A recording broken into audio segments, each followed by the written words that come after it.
afternoon and welcome to the NUI Galway Virtual Open Day. My name is Caroline Duggan, Student Recruitment Officer at NUI Galway, and I will be your host for our first headline talk of the day, where an NUI Galway degree can take you. To discuss their career journeys to date, I am joined by four of our outstanding NUI Galway alumni. First, we have Bridget Luton. Bridget joins us today all the way from her home in Sydney, Australia. She is a former pupil of St. Joseph's Secondary School in Tulla in County Clare and a graduate of NUI Galway's BCom with French. So that has the CAO code GY201. Bridget is founder and CAO of Expert 360, a web platform for hiring experienced consultants across a range of areas from compliance to product launches. She has built one of Australia's fastest growing startups and has been named one of Forbes 30 under 30 in Asia. She is also the youngest board member of Telstra. You are very welcome today, Bridget. Thanks, Caroline. Thank you. Next, we have Lorcan O'Mwelloch. Lorcan attended Coláiste Owen in Booterstown in Dublin before coming to NUI Galway to pursue his medical degree. And again, that has the CAO code GY501. Lorcan graduated in 2020 and began his medical career at the height of the COVID-19 pandemic. While at NUI Galway, Lorcan was highly involved in extracurricular activities and was elected Student Union President in 2017. He is currently working as an emergency medicine senior house officer at the Mater Hospital in Dublin. You are very welcome, Lorcan. Great. Roisin Fitzpatrick is next. Roisin attended Moyne Community School in County Longford before coming to NUI Galway to pursue her Bachelor of Civil Law degree that has the CAO code GY251. During her time at university, Roisin worked in the Centre for Disability Law and Policy and was instrumental in establishing the Disability Legal Information Clinic. She interned at the Law Library of Congress as part of the Washington, Ireland programme and represented a large selection of global firms, including many Fortune 500 companies. She is currently a partner and Irish corporate immigration lead with Deloitte. Thanks, Roisin. Thanks, Tony and Caroline. Great. And last, we have Sharon Finnegan. Sharon attended Coláiste Lorgan, which is a secondary school in Castledermot in County Kildare. Sharon is a BA graduate in Politics, Sociology and French from NUI Galway.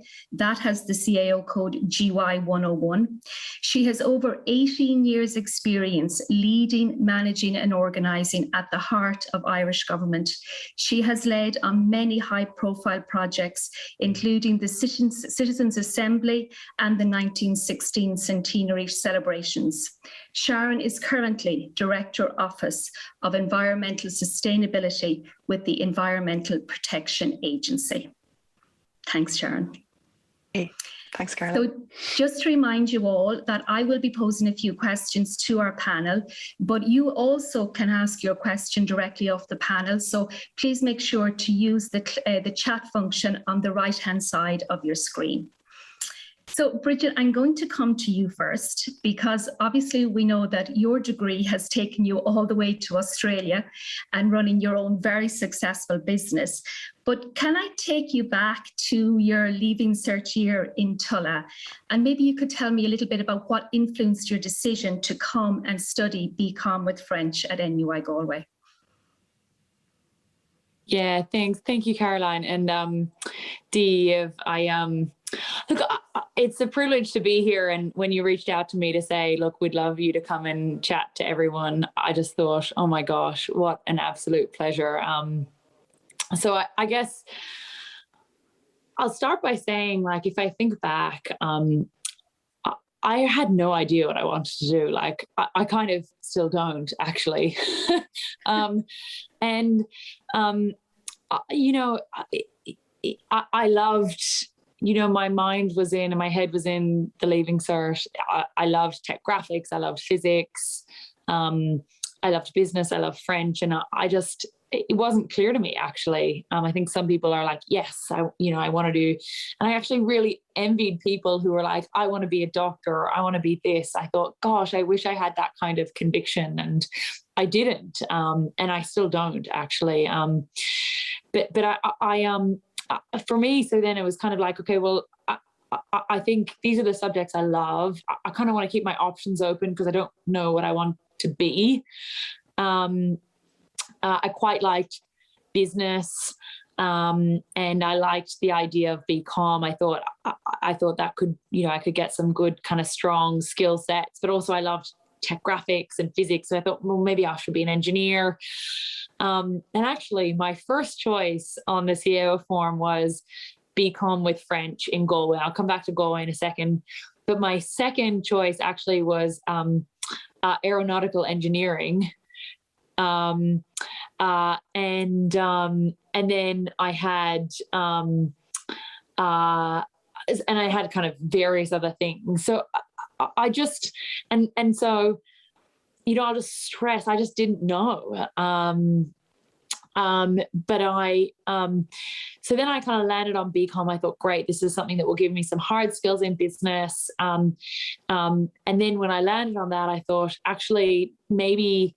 And then I learned about you could do a language on the side, and I love that for a few reasons. I thought, okay, this will keep it a little bit interesting and creative, and work a different part of my brain.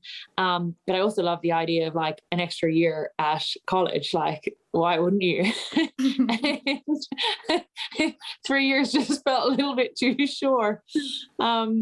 So like that was it. I wish I could, say I knew exactly, but I was kind of like, I just was keeping my options open. And like, if I think about what,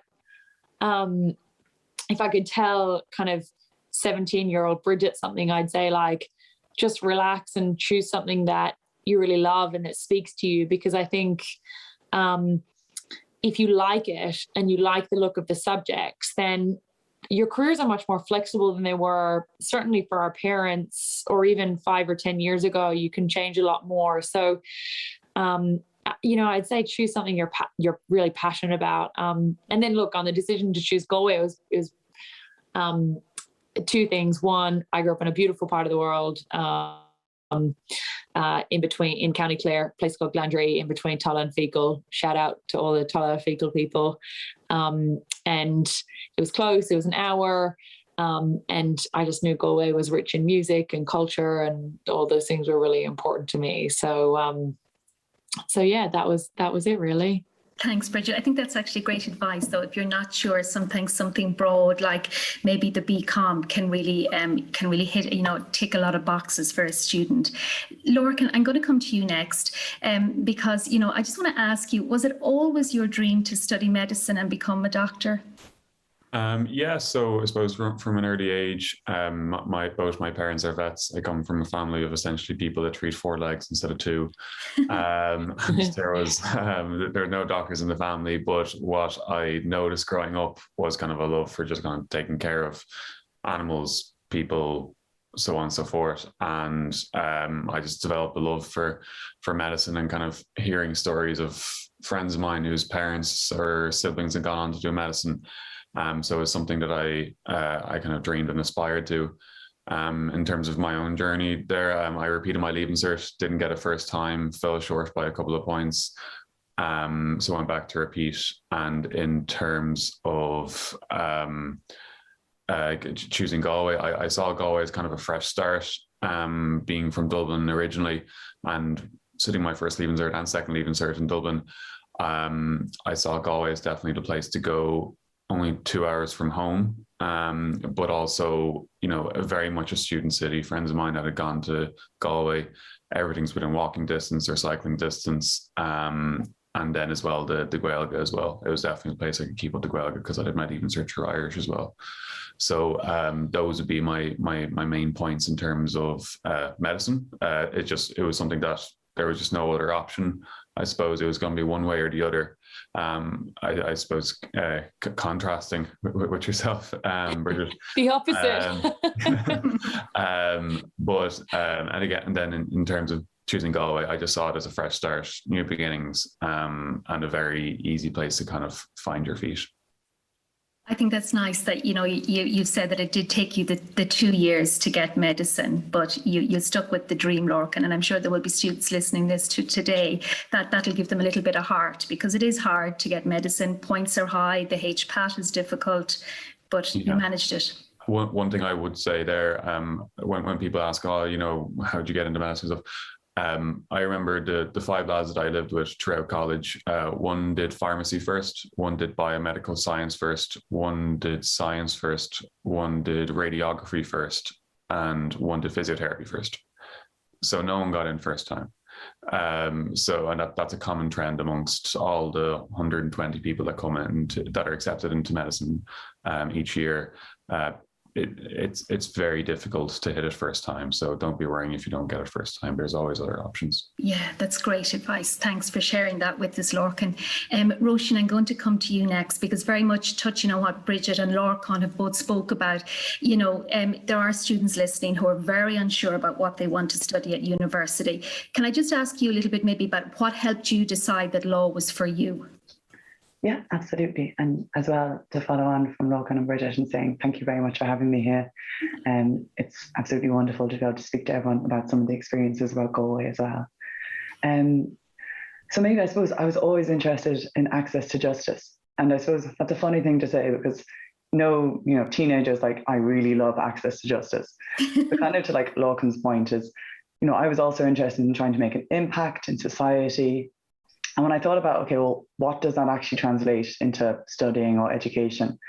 I looked and I thought the law would be a good way of understanding the legal basis behind people's rights. And then if I understand that and I understand the legislation behind it, I can advocate and support people with that. And so I suppose that's then how I ended up in trying to go down the route of law and understanding the kind of legal understanding or the legal basis for points and rights, and then being able to put that forward. But I think, the kind of to break that down into actually looking at, well, what can I do, or what can I think about as to what kind of career that I want? Because it does feel so daunting when you're at the start of, education and your career, to think that I'm going to make a decision that's going to determine my whole life. And like, what I'd say is relax, take a deep breath, because actually, to Lorcan's point, people change into different grooves of their career. People start in something and move into something else. To Bridget's point, nothing you determine now will determine the rest of your life. And so my advice when you're thinking about what you should do is, number one, look at what you're really interested in. Like, think about what you're passionate in. Number two is don't worry if you're not sure of the job path out of that studying piece. Because to be honest, you're going to spend your whole lives worrying about jobs. This is not the time to do that. Look at something that you are interested in studying for. And then number three is, don't let external factors get in the way of what you'd like to do. So my grandfather always said, there's no such thing as can't, and it's so true. If you want to do something, absolutely pursue it. Well, life will figure it out around you. And there's always ways of doing that. And I think, and I'll close on my last example, but an example of where I saw that in action was, like I said, I was really interested in access to justice. For my leaving cert, I floated along, probably the only way to describe it. And I remember thinking I didn't get the points, and I'm not going to be able to go into the course, the Bachelor of Civil Law that I wanted to do in Galway. And there was a way, because there always is a way. There's no such thing as can't. And I went through the access program, and I studied a day course, and I did the night course at nighttime, the access program. And then the following year, I started my civil law degree. And so there's always a way, is what I suppose I'd finish with. Oh, that's a fantastic story, Róisín. Thank you. And thank you for sharing that, because we're always trying to tell students that there are alternative pathways into your chosen degree. So thank you for sharing that with us. It's really useful. Sharon, I'm going to come to you next. You are a graduate of the BA French Sociology and Politics. So can you talk to me a little bit about how your career and that qualification, how that qualification has influenced your career? Thanks, Caroline. Morning, everybody. So much of what Bridget talked about there resonated with me, about going in your leaving cert year and just not being sure what you wanted to do. And I put arts down first on my CAO because like that, I just really liked the openness of the degree, that you are landed at your first few weeks and you got to try out all these different subjects. But the driver for me in going to Galway was Irish. I was really, really into Irish. It's probably my favourite subject for my Leaving Cert. And I knew that there'd be a real opportunity in Galway to do Irish with a bit more flair than you might do elsewhere. But the interesting thing was when I got to do the arts degree, I absolutely hated Irish first year in Galway. But I had tried loads of different subjects. I did French, I did economics, and I did Soc and Pol. So I sort of turned my back on Irish and then kept going with the French and Soc and Pol. So the flexibility that Galway offered was brilliant for me, because I think had I gone and selected something that was pure Irish, I sort of probably would have struggled a little bit. And that path that people are describing about being able to pivot and choose, like that's really important. But there can be barriers to that economically. I think, if you feel like you only have one crack at the whip and going to college is expensive, I think having that flexibility from the get-go was really important.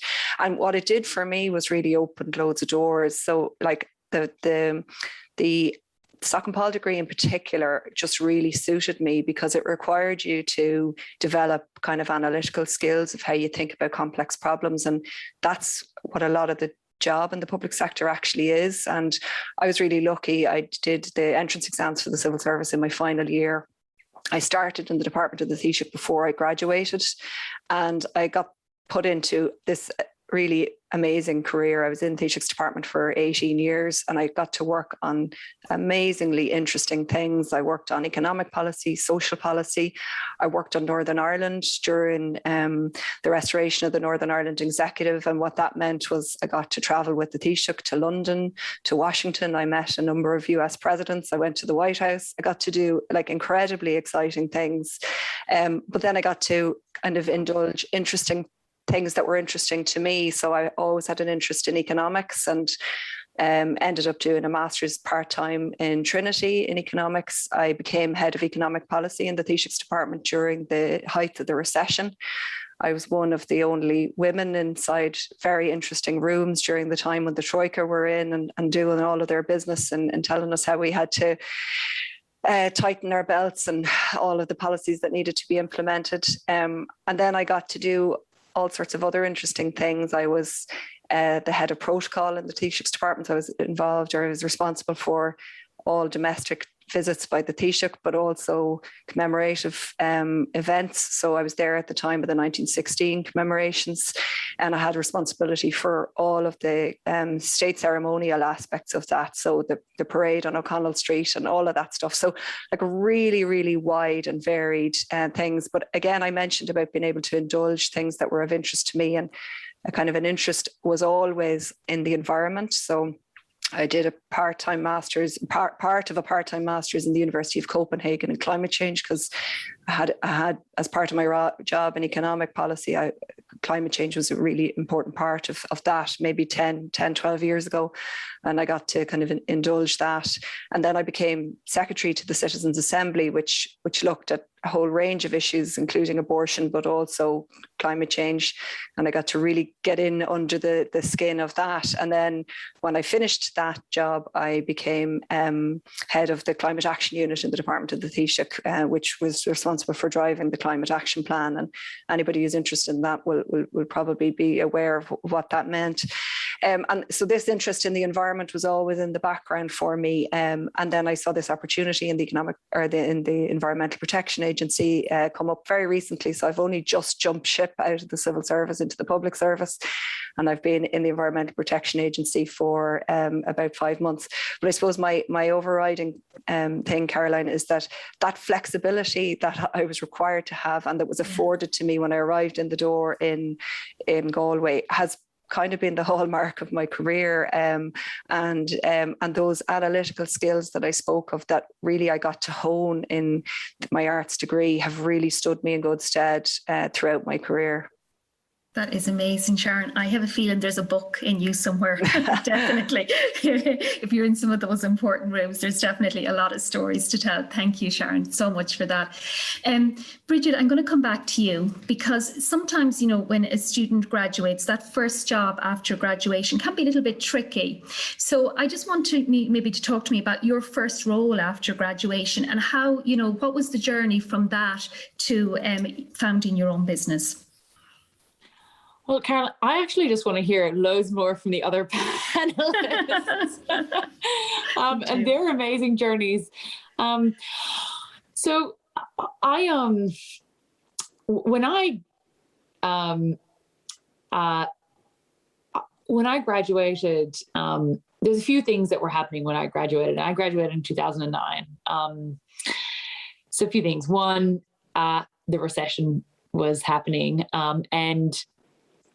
and I was my kind of major subject, if you will, was economics. I was really doubling down on economics. And so the professors at the time were like, well, we're not really going to get better learning than this. So they kind of actually almost threw out their curriculum and we just studied what was going on. And that was a real privilege to kind of just absorb this kind of unprecedented economic context. And so that was kind of interesting. What was less interesting was the fact that there were absolutely no jobs when I graduated. Like you couldn't get a job in Tesco if you had a PhD in retail. Like there were no jobs. God, I can't even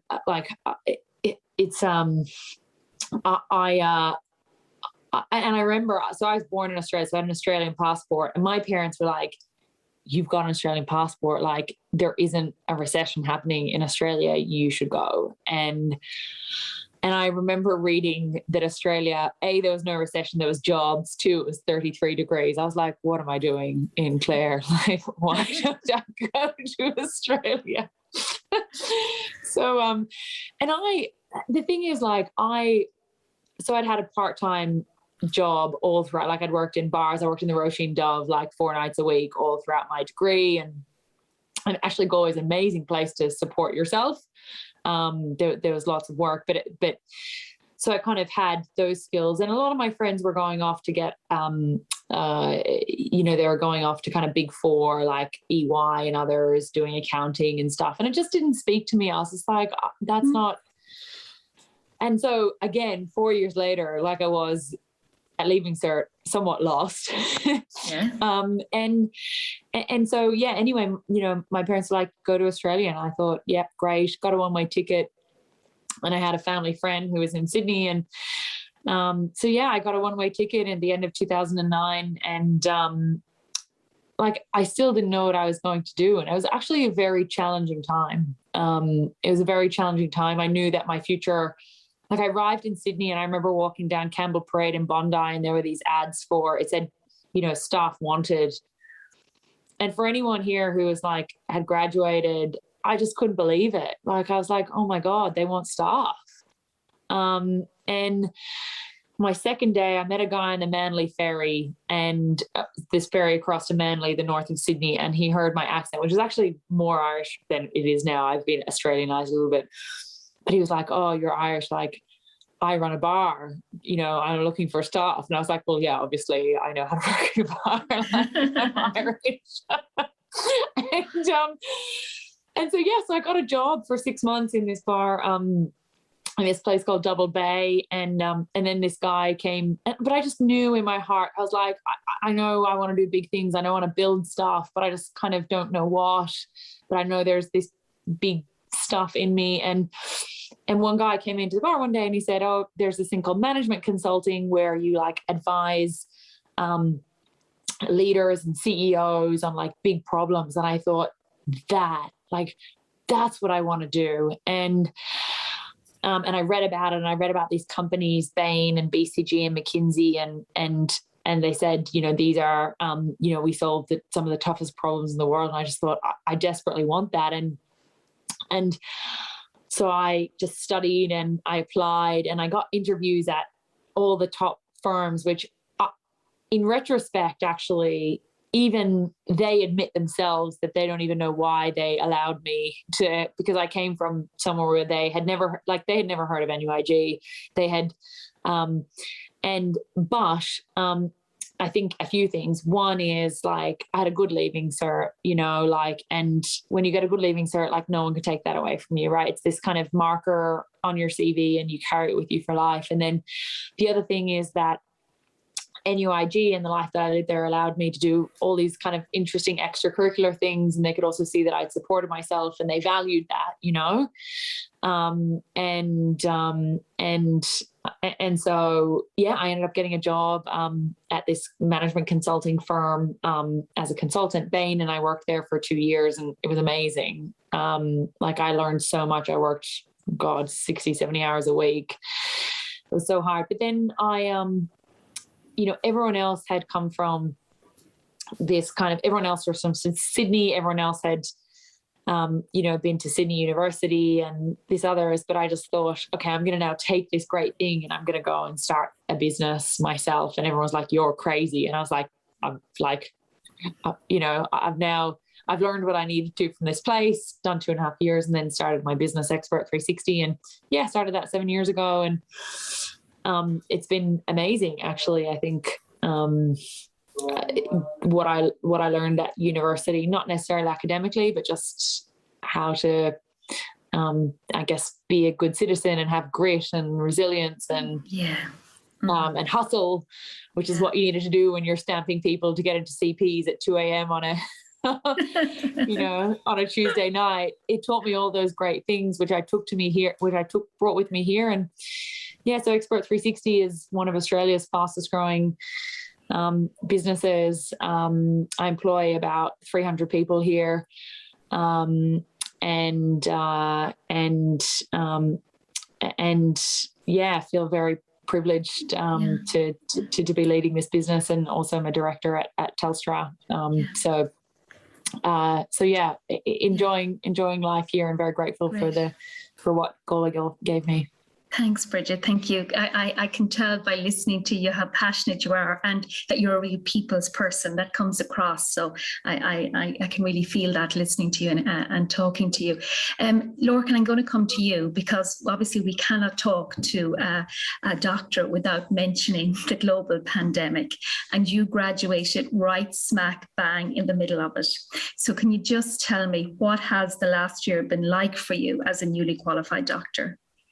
Yeah, so the way it ended up planning out was the Taoiseach at the time, Leo Varadkar, announced that, this is the way things were going. I think he announced from the White House, and I think we got an email on the Friday, and come the Monday we were sitting our finals, which weren't supposed to be happening for a few weeks. So it was slight panic stations, to say the least. I think I was numb for the next week, to be honest. But I suppose, just thinking back on it now, we were all very much in the same boat in terms of students. Like we all just kind of rallied around each other, tried to help each other out in whatever way, because there was no two ways about it.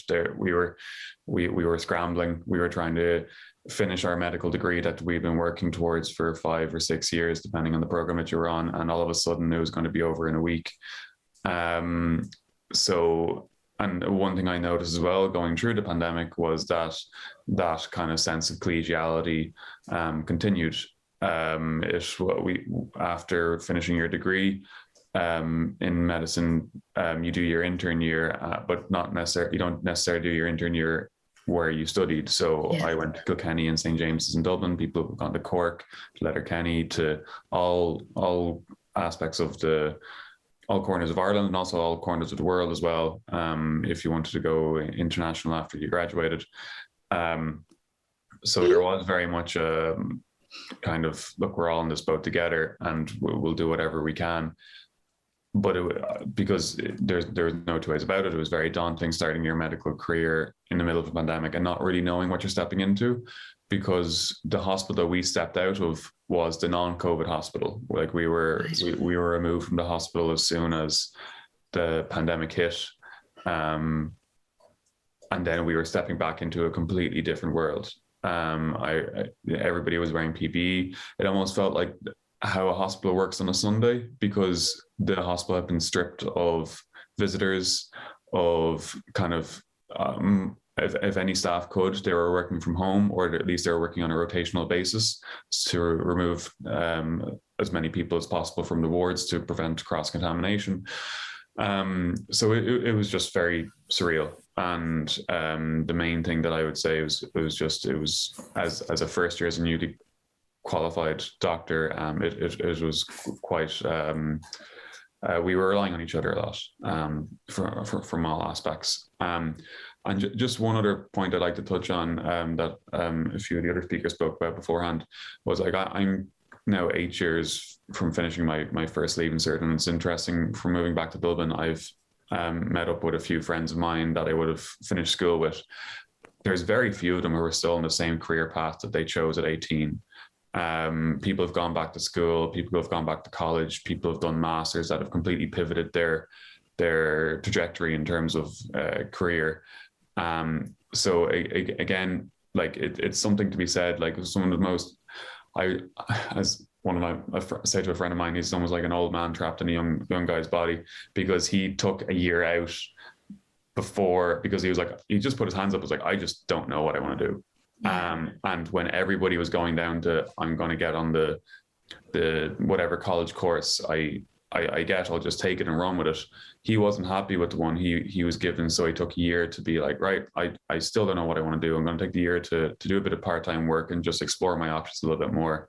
And then he did his science degree in zoology, and now he's studying turtles out in Mexico. So, so that would be my just, it's very easy for us to look back in hindsight, but I've just noticed that, we're coming up on that kind of 10-year anniversary and seeing where everyone's gone. And I just noticed that the conversations I had in my debs, where everyone's saying where they're going to college and what course they're doing, it just has, not that it hasn't materialized for everybody, it's just people have kind of had these moments of realization over the last few years, and they've pivoted. So there's a lot to be said for just taking a step back even after college. I mean, like, actually, this is what I want to do. Give yourself some breathing space to make a decision as opposed to a rush decision. Great advice, Lorcan. Roisin, can I just come to you, because I just want to could you give us an idea of what a typical day for you is like in Deloitte? What does a typical day look like for you? Absolutely. So maybe to explain a little bit about what I do and then to walk through it. So I'm actually a tax partner, but I lead the corporate immigration team in Deloitte. But what that actually means is my team and we help a lot of the multinational companies and Irish companies here bring in foreign national staff from all over the world. So we'll help all of their employees come in from different parts of the world, and generally with their families, and we help them with their immigration permissions as they come through. I also, though I'm the people and purpose lead for tax. So again, what does that mean? I suppose it allows me to explore the impact that Deloitte can have, and our Deloitte teams within tax can have on our people, on society around us. So an example of what we do is we've launched a refugee internship program in tax, where we take people from direct provision, we give them, I suppose, professional services experience, help them build a network across Deloitte, and then hopefully get them into long-term employment. So I kind of move between the two a little bit. But to be honest, I absolutely love it. Like, I love bringing in people from different parts of the world and bringing them into Ireland and showing them all about the great things that I love about it. And like, Galway is always one of my first things that I say to people when they come through. I say, they're like, well, what can I do in Ireland? What's going on? And I was like, get down to Galway. Like, you're going to have a great time on Shop Street. So I suppose when you think about like what my day-to-day looks like, I normally try and split my day as much as I can into 4 quadrants. So the first one would normally be admin. So number one, you come in, you check your emails, you make sure of what your day is coming up. I generally have back-to-back meetings, so I need to make sure that I'm pretty organized with it. My second point would be what's currently going on in the team. So like my team check-ins, I'll check in with my clients. I'll look at like kind of what projects that we're working on, making sure that they're developing. So like a project at the minute would be, I'm helping a client with a really large scale move or kind of drive into Ireland. So they're looking to bring in about 100 people over the next 2 years, which is, I suppose, quite a lot to come through. Another project that we're working on as well, it would be we're developing this Grow Your Own Career initiative within tax. So for all of my tax grads coming in this year, we're pledging a tree to a charity I'm involved with called Home Tree. And we're pledging a tree to them. And it's, I suppose, we're investing in you, but we're also investing on our environment around us to make sure that that growth is together. Very cringy, but I love it. The third element of my day would generally be technical. So I'm going to see, what employment permit legislation is coming in, any updates to immigration policy, kind of review any ongoing litigation cases that I can watch to see how that's going to impact my team on my process. And then the last quadrant is something that's really important and sometimes gets forgotten about in your day-to-day kind of work, but I suppose future thinking. So I start looking at, well, what's the strategy for my team over the next year? How am I going to increase some of my headcount? Is there government liaison work that I need to kind of build out or work on? And I really love that piece of it, because I think immigration policy in Ireland is something that we actually can have quite a good voice in or feedback onto. And so one bit of government policy that I was really keen in working with the department on would have been the allowing spouses of employment permit holders to work. So for critical skills employment permit holders. And we got that through about 2 years ago. So that kind of future thinking side of things, I normally make sure I try and allocate some of my day to that. And yeah, it's generally pretty busy, managing a team of about 30 people, but I love it. I try and make sure I fit in some yoga or swim or run of some sort, just so that kind of balances the day out. Yeah, thank you, Roisin. Sharon, I'm just conscious that we actually have a lot of questions coming in on the chat, and I want to bring the students in because today is all about them. So I hope I'm not going to throw you in the deep end, but I just wanted to ask you, somebody obviously who had to move to Galway from Kildare, one of the questions that a student has posed is, what piece of advice would you give someone moving away from home and settling into college? I suppose maybe around making new friends and that, Sharon. Yeah, well, it's funny because I came from Kildare and there was nobody else from my class went to Galway. Everybody else was going to Dublin or Waterford. And so even the kind of logistics of like, how am I going to get to Galway? I can't kind of bum a lift with someone or can't carpool. And getting to Galway was awkward. So I ended up always having to get a lift to Kildare town and then get the train from there. So those things were kind of really relevant at the time. But I went, and I remember when I got to Galway, I hadn't really put a huge amount of thought into it other than thinking about the Irish thing, because I got there and I had never really been in the city. I remember arriving my first day of college and trying to get down to the student accommodation and not even really knowing where it was. I was extremely green. But I suppose for me, coming from there, it was like living in student accommodation was brilliant, actually, because I didn't have to think through figuring out who was going to live with or make those decisions. They were centrally made for you by the accommodation. And that was brilliant. I'm still friends with the people who I got put together with that very first year, and it was brilliant for making friends, and I made lots of really good friends that first year in college, and that's so important. The other thing was, and somebody else mentioned it earlier, just Bridget, I think, did, just around Galway offering great opportunity for part-time work, because it is a really vibrant city. And I worked throughout my college life, and again made lots of great friends through that. And there was great flexibility in the hours that you did. I worked at McDonald's for a few years, and I worked in various different bars and hotels and things, so I could pick and choose around what worked for me to manage my workload. In college, so that really was really helpful. And I think that's probably as much as I'll say on that one, Caroline. Yeah, thank you, Sharon. Lorcan, one other question, and a few students have asked it, and I'm going to come to you on it, about managing the stress of the Leaving Cert. And I have to say that, the stress levels facing the class of 2022 with the significant rise in points this year, it is enormous, and we will have to acknowledge that. But Lorcan, is there one piece of advice you might give, because I'm conscious of time, but one piece of advice you might give to the class of 2022 about managing stress? So I can only, I was thinking back to my own time after doing 2 Leaving Certs and everything that's kind of happened over the last few weeks. It's the one benefit I had was it was all the same. It was you kind of plan forward. I suppose so the one thing I suppose that maybe I'd say is allow for the uncertainty. Like deal with what you can deal with. There's a lot of things that are unfortunately out of your control, and if you allow a lot of your stresses and your energy to go towards that, that would be time lost. And it's just a very unfortunate circumstance. So you're seeing points go up. Yes, that's unfortunately the nature of the game. That is the CAO, but identify what you can control and take it from there. If I was to say balance, Lorcan, study, yes, but also your pastimes and trying to get some exercise as well, and keep healthy. Of course, that's exactly things that you can control. Control that and make sure that you don't burn out. I definitely burnt out the first time I went through it. Okay. And just take things identify your strengths, identify your weaknesses, and take control. Great. Thanks, Lorcan. Guys, we have run out of time. I could stay all day talking to you, all day chatting to you about your careers, because, as I said, you are outstanding ambassadors for NUI Galway.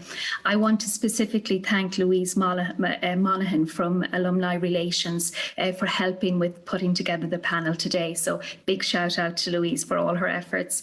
And thank you for joining me, guys. Hopefully we will meet again in person, hopefully back on campus at NUI Galway. And to our viewers, thank you for lots of questions. We will get to them after this session. We will answer you online, and enjoy the rest of your day and make the most of it. Make sure you visit all the booths and get all your questions answered. Thank you.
warmest of welcomes to the NUI Galway Virtual Open Day for undergraduate students. This session is specifically for international students or any students looking for that global experience or global element.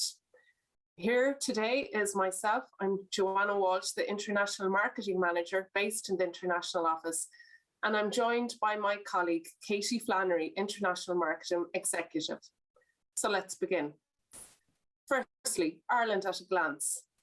So just so that you know a little bit about Ireland as a study destination, I'm sure you and your parents will be happy to know that Ireland and Galway are quite safe. Galway is a global med tech hub, and our location on the edge of Europe has made us a very desirable location for many multinationals. One key pillar of our university is the emphasis on research. So if you have a scientific or curious mind, you'll feel right at home.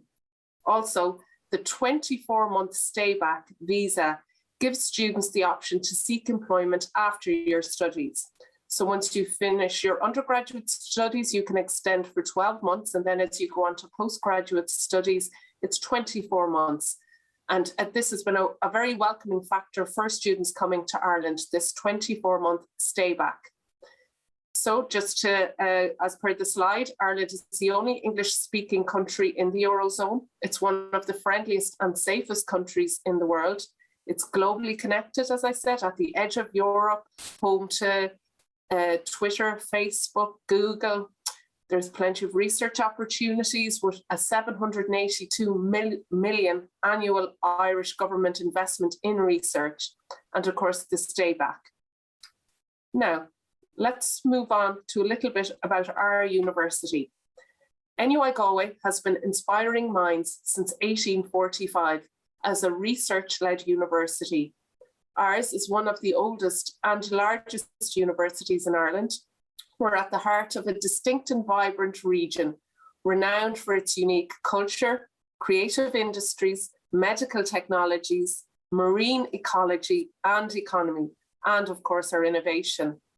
The university then is structured into 4 primary colleges. That's the College of Arts, Social Sciences and Celtic Studies, the College of Business, Public Policy and Law, the College of Medicine, Nursing and Health Sciences, and the College of Science and Engineering, which incorporates informatics. And we also have a partner college, Shannon College of Hotel Management. We offer over 70 undergraduate programs and 170 postgraduate programs. And we currently have 18,500 students on the campus. And the top right image here of the clock tower is one of my favorites because that's the quadrangle building where the university was first established from back in 1845. Back then we had about 70 students. Now we have 18,500. So then to move on to our rankings, we're recognized in the top 2% of universities in the QS World University Rankings. So that's the 18th edition of the university, the QS World University Rankings. And just to note then, since 2014, NUI Galway has moved up 42 places. So we've improved our ranking in 8 of the previous 9 years, and we continue to perform strongly in international scores, reflecting the welcoming and vibrant population of Galway City. In particular, this year, NUI Galway has improved substantively with regard to its academic and employer reputation internationally. Now, in terms of our location, well, we may be a little bit biased about it, but we do believe we've one of the most beautiful locations in Europe, if not the world, located in the rugged west coast of Ireland, surrounded by the beautiful landscape of Connemara, and of course that wild Atlantic way. Galway is incredibly vibrant, cosmopolitan, and a charming city. In fact, the New York Times dubbed Galway as Ireland's most charming city, and the US Travel and Leisure magazine voted Galway as the world's most friendliest destination. So it's small, it's safe, and therefore it's the ultimate student-friendly city and the true embodiment of a warm and welcoming Irish experience. Galway is renowned as a cultural hub with world-class festivals and world-renowned artists calling the city home. NUI Galway contributes to the cultural dynamism through a diverse range of teaching programmes focused on the creative arts. Galway is also well connected to Ireland and, of course, Europe. We have a good train and bus service connecting the city to Dublin Airport. And you can travel from Dublin Airport to Galway in just 2.5 hours. And then there's also Shannon and Knock Airport within an hour of Galway City. The city is bustling with high street shops, local craft and fashion shops, as well as artisan food outlets and restaurants, all offering a city life for students and ample opportunities for part-time work. Then, to look at the city of Galway. Galway has a great location in Ireland. As I mentioned, it's just 2.5 hours from Dublin and located on the Wild Atlantic Way. It's a coastal route, the Wild Atlantic Way, that runs from the north to the south and is one of the longest in the world. There are good links between Galway and the rest of the country. And as I mentioned, so 2.5 hours to the capital with the good rail and bus service linking the city to the rest of the country. Beyond that, there are 3 airports and continental Europe is close by. Galway is a city of vibrancy, culture, festivals, fun. The most spectacular being the Arts Festival, which takes place during the summer, but there are plenty of things to do all year round. You can venture down to the market on a Saturday morning and there's fresh donuts, or you can go and watch the Galway hookers, the boats out on Galway Bay, or watching the Salt Hill Prom, or heading out to Connemara to the National Park. NUI Galway contributes to the cultural dynamism through a diverse range of programmes focused on the arts. So that's how we play such a big part in the vibrancy of the city. Then we move on to our campus. The main campus has over 90 buildings, and that's situated on 105 hectares of land, which is located on a scenic location, the riverbank, that is the River Corrib. Right now, we've just recently completed a €400 million construction programme, the largest expansion of facilities in any university in Ireland. The campus is rich in biodiversity, with a trail that is designed to guide visitors through our natural habitats, which are often also used for teaching and research. And just to note, all of those buildings on the campus are all situated on one site. So then you have the city centre just 10 minutes away. So students have absolutely everything they need on their doorstep. Then to consider the cost of living when you're coming to study in Galway. Well, firstly, we recommend you plan in advance how much money you will need to save. It can be a little uneasy to arrive in a new destination and to move somewhere new and realise that you don't have enough to live comfortably. Therefore, we've put together this cost of living guide. So what do you need to think about? Rent, as we mentioned, there are on campus are private options to choose from, and you will have plenty of time to research before you arrive. This may lead you to think about phone bills, internet, electricity. Sometimes some of these services are covered in your rent, but other times they may not be. Think about what you like to eat. There are lots of great restaurants in Galway and also lots of price-friendly grocery stores. We have a great Asian and ethnic food market too. And you will be able to recreate many of the meals from your home country. So that's also another good way to mix with your housemates or classmates. And you can introduce each other to some new cuisine. There are lots of clothes shops in Galway, and it's a city that welcomes unique style. We do recommend, though, that you buy a good raincoat. Also, you'll need to think about college materials too, and whether you intend to buy them new or perhaps you'll be able to get them secondhand.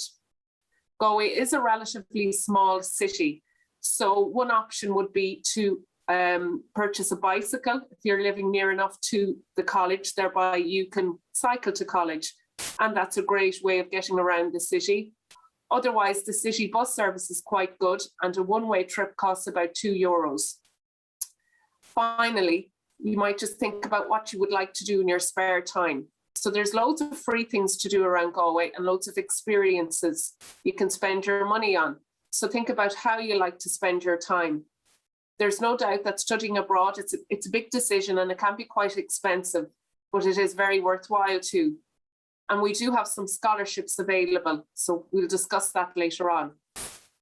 And then in terms of the student accommodation options, which I just had mentioned, we have options on campus, and we do hold a number of rooms in our on-campus accommodation for international students each year. So of the two campus accommodation options, there's Corrib Village and Goldcrest, and we also have 5 affiliated residences off campus. So there's a large amount of private rental accommodation in the city. We have an accommodation office, and also the NUI Galway Accommodation Launchpad connects students to landlords, and that's managed by our dedicated accommodation office. So the slide here just gives you a sense of those on-campus options and what's available. Then in terms of the student experience, Galway has a large international community, in fact, larger than any other city in Ireland, according to the most recent census, and that's taking into consideration the size of the city. It's home to almost 4,000 international students from 110 different countries, making us the most international university in Ireland. Our international focus is inspired by our location in Galway, again, a diverse city with a tradition of reaching out to the world. We have student exchange programs with over 200 international universities around the world. And we also have a global community of staff. 35% are from overseas, coming from 45 countries worldwide. So when students come to Galway, they are immediately coming into a welcoming international community. We have over 120 student societies, over 50 sports clubs, a student newspaper and radio station, and we have volunteering opportunities with Alive. And there's opportunities in terms of volunteering with environmental organisations that help young or old people, or people with special or special needs, as well as social events. We have country-specific activities, and of course, we also have the Students' Union. And the Students' Union is your voice in terms of the management of the university. Now, I'm going to hand you over to my colleague, Katie, for the next portion of the talk. Thanks very much, Joanna. So now that you know why to study at NUI Galway, I'm going to talk you through how you can get here, and I'll take you through the application process. Okay, so our applications are now open. They opened yesterday. So it's now time to start thinking about the course you want to do and get your applications in. It costs €35 to make an application to the university, but you get a second application for free with this. You can apply for a third program as well and get the fourth program for free. But it's nice to have a couple of options. Let's say you can't decide between 2 courses, you can apply for those 2. So you need to make sure that all of your documents are uploaded. Only complete applications are reviewed. Please make sure that you receive an email that your application is complete. If your application is at a submitted stage, it won't be available for the program director to review. So make sure it's at that completed stage so that we can review it for you. And check in advance what supporting documents are required. The basics are proof of ID, transcripts, references, and a personal statement. So the next topic then we're going to talk about is your academic entry requirements. So we have a list here of our most popular markets, but if you're studied in a different country, you can check our Your Country page, which is on the main International Office website. We have an extensive list of all the different countries on this page and all the entry requirements based on where you went to school. So there's generally an academic entry requirement and an English language entry requirement. Each program has an IELTS requirement of 6.5 overall, with no less than 5.5 in any one component. Some of our courses require a higher IELTS, so you just need to make sure in the key fact section on the course what the actual entry requirements are for English language. We're also accepting Duolingo this year with a minimum of 110 or a number of other English language courses.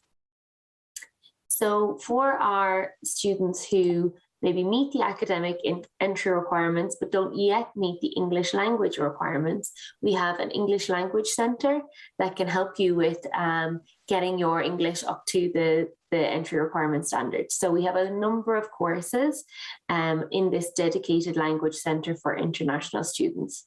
And the courses are aimed at students whose language level is below the university's language entry requirements, but it allows you to study and get your grades up to that standard. So the minimum requirement for these programs is an IELTS score of 6 with a minimum of 5.5 in any one band. There are exit requirements then from this course as well. So you could either do a 10-week pre-sessional course that will help prepare you for these programs. We have a 4-week pre-sessional program as well. And we also have in-sessional support to help all students, not just those who maybe needed the extra support beforehand, but these courses are for all students who just need that extra tool in English language, and it's a great resource to be part of. So you can check the tuition fees, the course dates, and more information on the English Language Centre website. So when coming to Ireland, you must also check if you need a visa to study at NUI Galway. There is a list of visa-exempted countries on our website, which has been changing over the course of the last year due to the pandemic. So make sure when you're applying for your program that you are checking this website, and you are possibly checking your home country embassy as well. You must make your own visa application online using the AVATS online facility. And this online visa application facility it's available worldwide, and it must be used by all applicants for an Irish visa. So that's just really important to know that's one of your requirements, and it's something that you need to take care of before you come to Ireland. You'll generally need your passport, and it needs to be valid for 12 months. Include 2 photocopies of the passport bio page for this. If you've held a previous passport, you must also submit this with your application. You need a signed summary of your online application form, 2 passport-size colour photos taken in the past 6 months that meet their specifications, a signed letter of application outlining the nature and duration of your proposed stay in Ireland, and it must include your full contact details. Original or notarized copy of your applicant's family hukou with English translations, and the tuition fee payment. Fee payments can be made in 2 installments. You'll find more information on how to do this on our website. Generally, you need to make half the payment for your visa application or before registration, which takes place in September, and the second half of your fee payment can be paid the following January. You'll also need health insurance, and you need to prepare your immigration and your travel documents. Then you need to start making your travel arrangements and thinking about what to pack. And that's all included in your getting ready to study. And before you do come to study with us, we'll be in touch with you with some pre-arrival information, with a kind of timeline of events and what you need to do. And we would meet you maybe virtually before you come here as well. We could attend some, what to pack sessions or getting ready to move to a new country. So we'll support you in this stage, because we know that it's a really big move to a new country, and we would hope to make it as easy and a transition as possible for you. So in order of, things to do, you need to pay your fees, you need to get your health insurance, your travel and immigration documents, make your travel arrangements, book your flight, start to pack, make sure your visa is complete, plan your budget, and book your accommodation. Now, our applications are judged on a rolling basis. So if you apply today with all your documents. Your application will be judged by our program directors, and you will find out in a couple of weeks if you've secured a place on our course or on one of our courses. So it's good to get your applications in early if you know what you want to study. If you haven't taken your IELTS yet, or maybe you haven't graduated from your high school, you can still make your application. You'll be, if you're successful, you'll be given what's called a conditional offer letter. So this means that you have secured a place on our course, provided that you submit your IELTS and your official transcripts at a later date. And then once you submit those, then you can be made a firm offer. You can fully accept your place. So lastly, you can meet some of our international student ambassadors through our Instagram or Facebook page and through our website. And it's a great way to find out about what life is like at NUI Galway as a student. And you can speak directly with our students as well to find out maybe how they got on, how they made their decision to come here, what they've liked, what they found difficult. And all these kinds of things will help to prepare you for that big journey as well. So I would like to say thank you so much for your attention today. We have our international office booth where we'll be available for the next 3 hours. So you're more than welcome to come and ask us any questions. If not, you can just send us an email or connect with us on social media, and we'd be happy to speak with you. So thank you all so much. We can also take some questions here if there are any.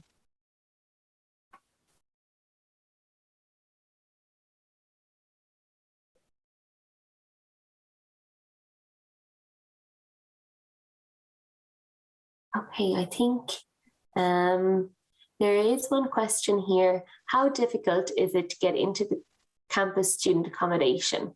So Joanna, do you have any advice for students when it comes to booking accommodation?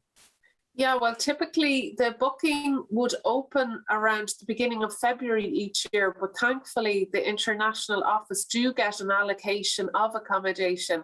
And we specifically try to keep this for undergraduate students, such as the students joining us today. So as we progress, we would review the applications as they come into us. And just before February, we would contact the students and let them know, look, we do have rooms available on campus, and we give the opportunity to the international students to book then. So it is best really to come through the international office to confirm the booking. Otherwise, if you go directly to the campus accommodation website booking system, there could be quite a queue and there could be high demand there. So thankfully we have an allocation and we're happy to help and confirm those arrangements for students. Another student has asked, actually there's a couple of questions in about A-levels. So students are taking their A-levels in different countries. In the international schools or in the UK.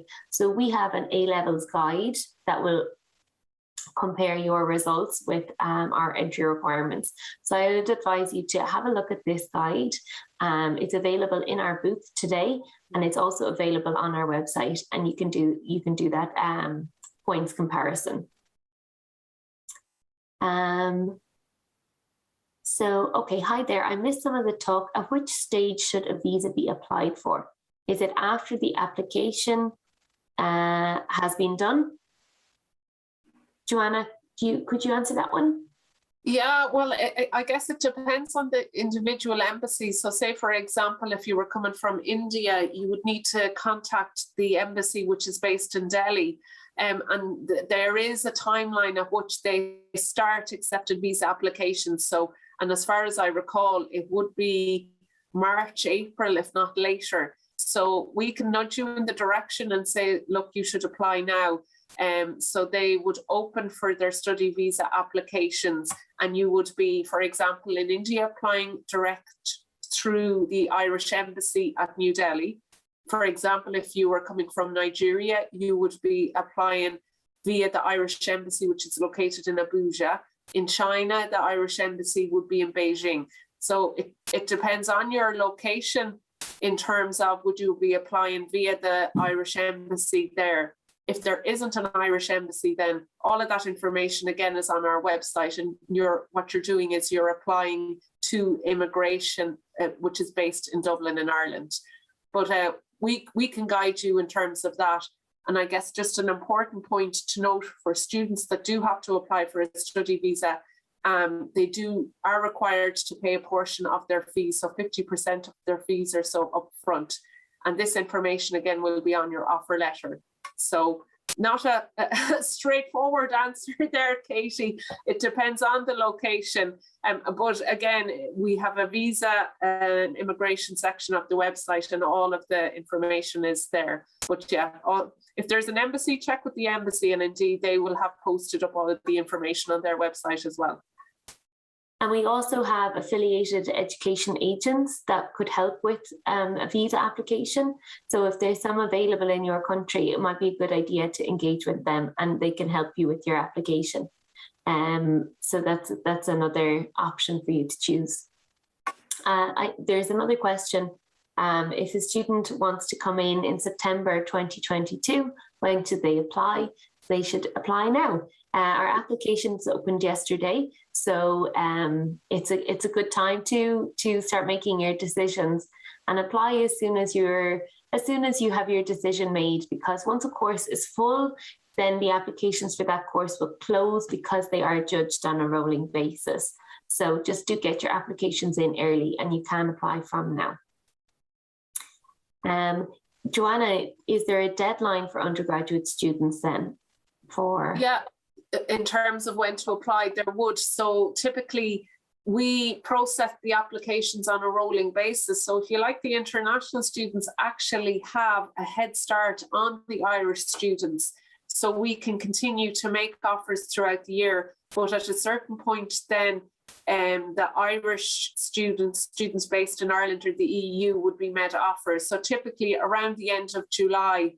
Now, it was different this year in terms of the COVID situation, but typically the end of July, end of August, we would have to close up for applications. And at that stage anyway, you should be making preparations to apply for a study visa because that process could take up to 6 weeks. So, yeah. So there's another student who's asked about coming over in September 2022. Am I able to come over in the summer and start working as a non-EU undergrad student? So I don't think so, because when you arrive over, you have to go through the immigration process. You need to register with the Garda National Bureau, and that takes place generally in September, October. To register with them, you need to be registered as a student. So you come over, you register as a student, then you go to GNIB, then you are on the full student visa. But before then, you're not on the correct visa to work. As a student, you can work for 20 hours per week during term time and 40 hours like during holiday time. But before you register with GNIB, you won't be on the correct visa to work. So, but anyway, you know what? It's such a big move to come to a new country, to to get set up, to register, to start your program. Like, it might be best to just come over and give yourself the month or 2 months to get settled, maybe work in your home country to save up a little bit so that you can take 2 months off work and just get settled. And then you will, and then you can start working once you've registered properly. Just to jump in then, the international office actually have a great relationship with GNIB. So that's like your local immigration office in Galway. And we actually organise the appointment for you. So you don't even have to worry about that. The international office will organise that GNIB appointment for you. And once then you've registered with GNIB, you're free to work part-time, as Katie said. So another student has done a baccalaureate in Senegal. So we also have information for this qualification along with our A-levels on our website as part of our entry requirements. So if you have the IB done or you have the A-levels, you can check the entry requirements and the comparison on our website. Now that is down at the moment, but I believe it will be back soon enough. So, and that could also be on part of our booth today as well. So pop into our booth and have a look at the entry requirements there. Joanna, this might be a question for medicine, but maybe you could answer it. For medicine as a French student, do we need a special degree in English in addition to the HPAT? So I'm not too sure about that. I do know it was just actually yesterday I checked with the central admissions office. So if a student was coming to study medicine for France, the IELTS requirement would be 6.5 with no less than 6.0 in each individual component. I'm not 100% sure in terms of what qualifications are required, but I do know the School of Medicine have representation here today, so they might have better information on that, or indeed the admissions office. And I guess that's just a point to note as well. You have the central admissions office that would deal with, say, Irish and EU students, whereas the international office, when we speak about applications, it's generally non-EU students, just to have that distinction there. Anna, if a student were to apply today, when would they hear if they get in? Oh, goodness. So as mentioned, for the international, and when we say that, we would be saying, say, non-EU students. We have, thankfully, Anne processes the applications. And generally, we would be quite responsive. So we would hope you would have a response within 2 weeks, I would say. Once all of the documentation that was necessary was uploaded and available to view, then it should be easy enough. And I guess just to specify then, if you haven't yet finished your high school, what we would need to see then is some indication of your academic performance to date. So that gives us a sense of the level you're coming at. So you could then get a conditional offer, and that offer would be on the basis that, okay, you're at a good standard, now you need to maintain that standard and finish off the year. So yeah, hopefully we'd be back within 2 weeks. So there's just a question, will the streams be recorded? Yes, I believe they will be, and available to watch later. That's all the questions for us, Joanna. Have we missed anything? Is there anything else you'd like to add? I think we've covered everything. I'm sure if anyone else has any further questions, we're at the booth. We have a whole selection of guides available at the booth as well. And I really, to get a sense of the student experience, the student blog is excellent. It really gives you that insight into the day in the life of a student studying arts, or, you know, what it's like. So I recommend that. And of course, come call by our booth and we can chat further. Absolutely. Okay, thank you all so much for your attention, and we'll speak to you in the booth. Good stuff. Thank you.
Good afternoon. You are very welcome to our panel discussion on student life at NUI Galway.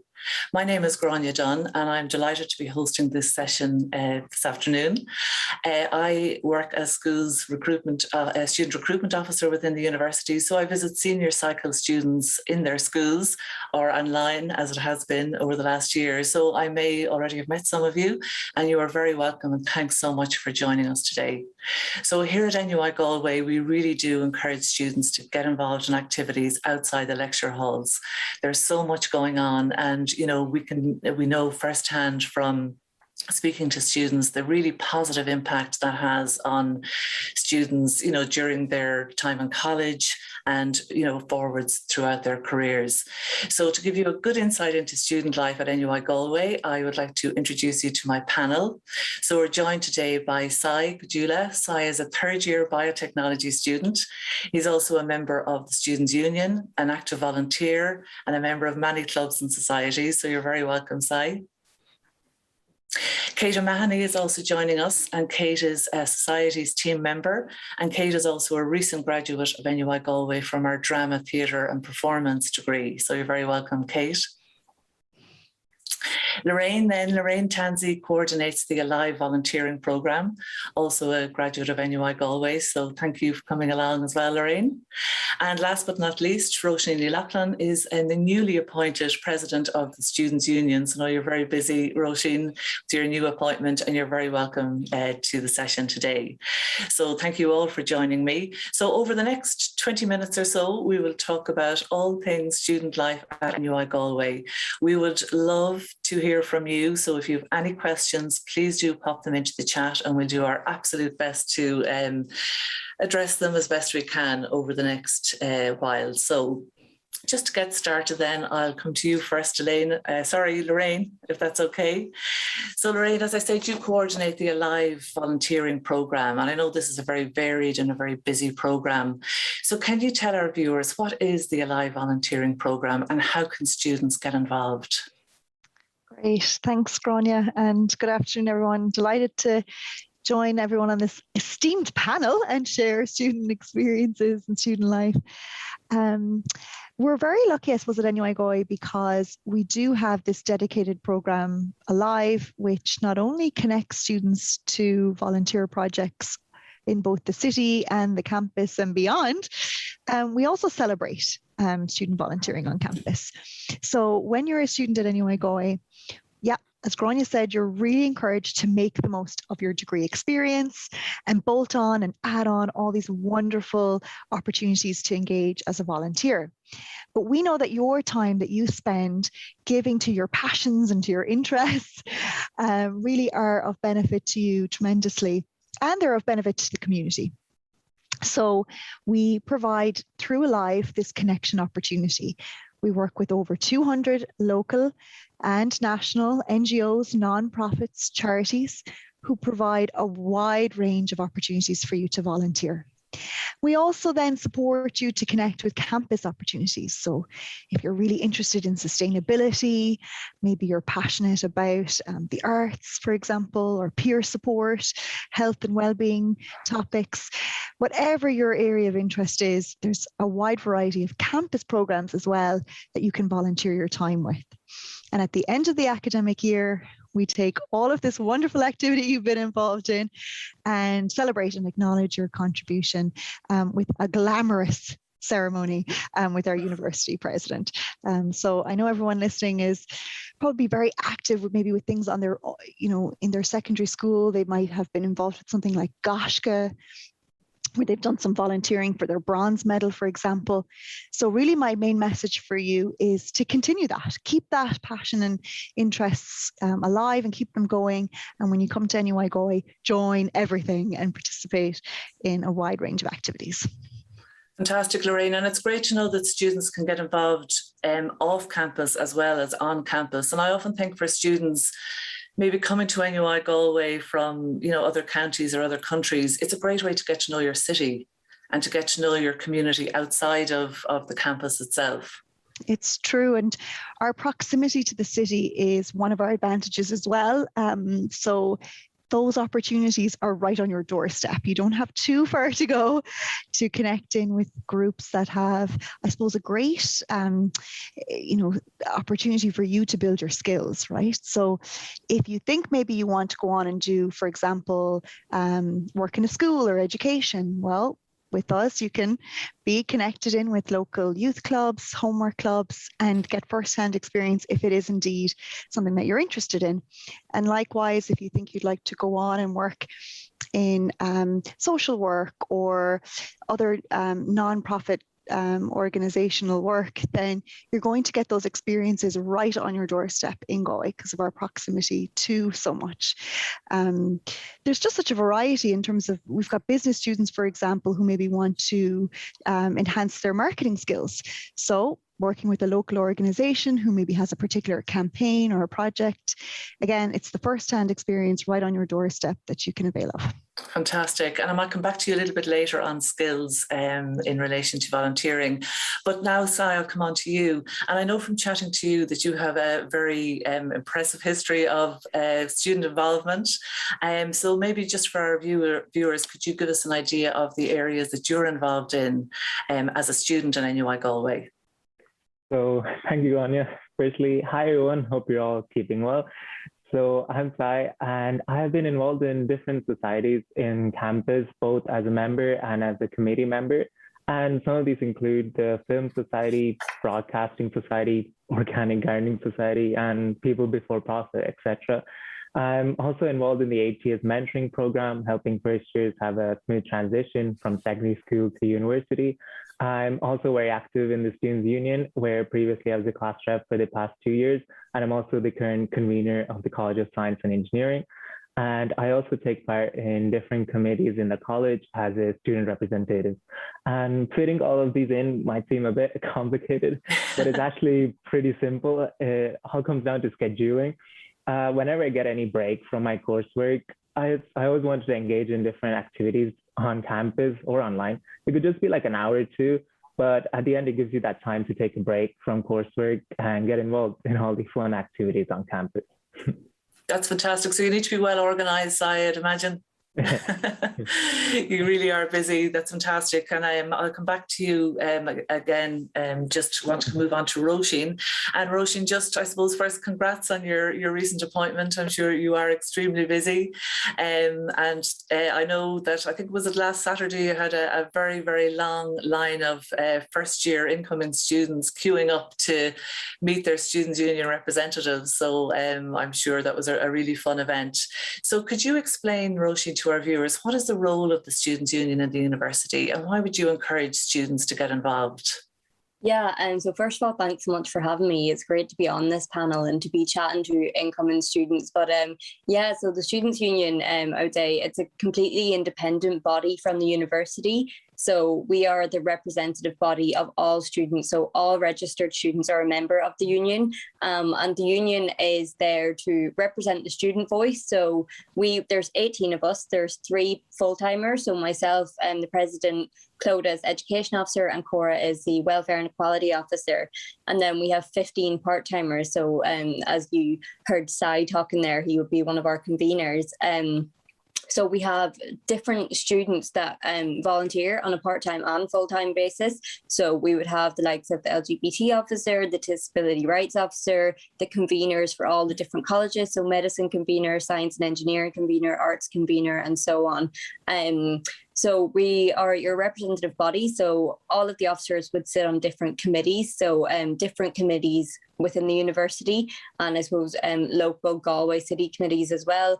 And we would be there to just represent the student voice. So any concerns that any students have, any issues, hopefully you don't encounter many issues during your time in university, but if you do, just to know that you have that body there to represent you.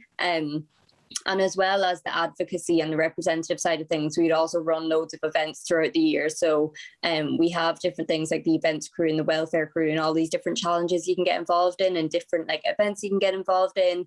Last week we had like an outdoor cinema and there was 200 first years that went to that. So different events. We had a beach cleanup.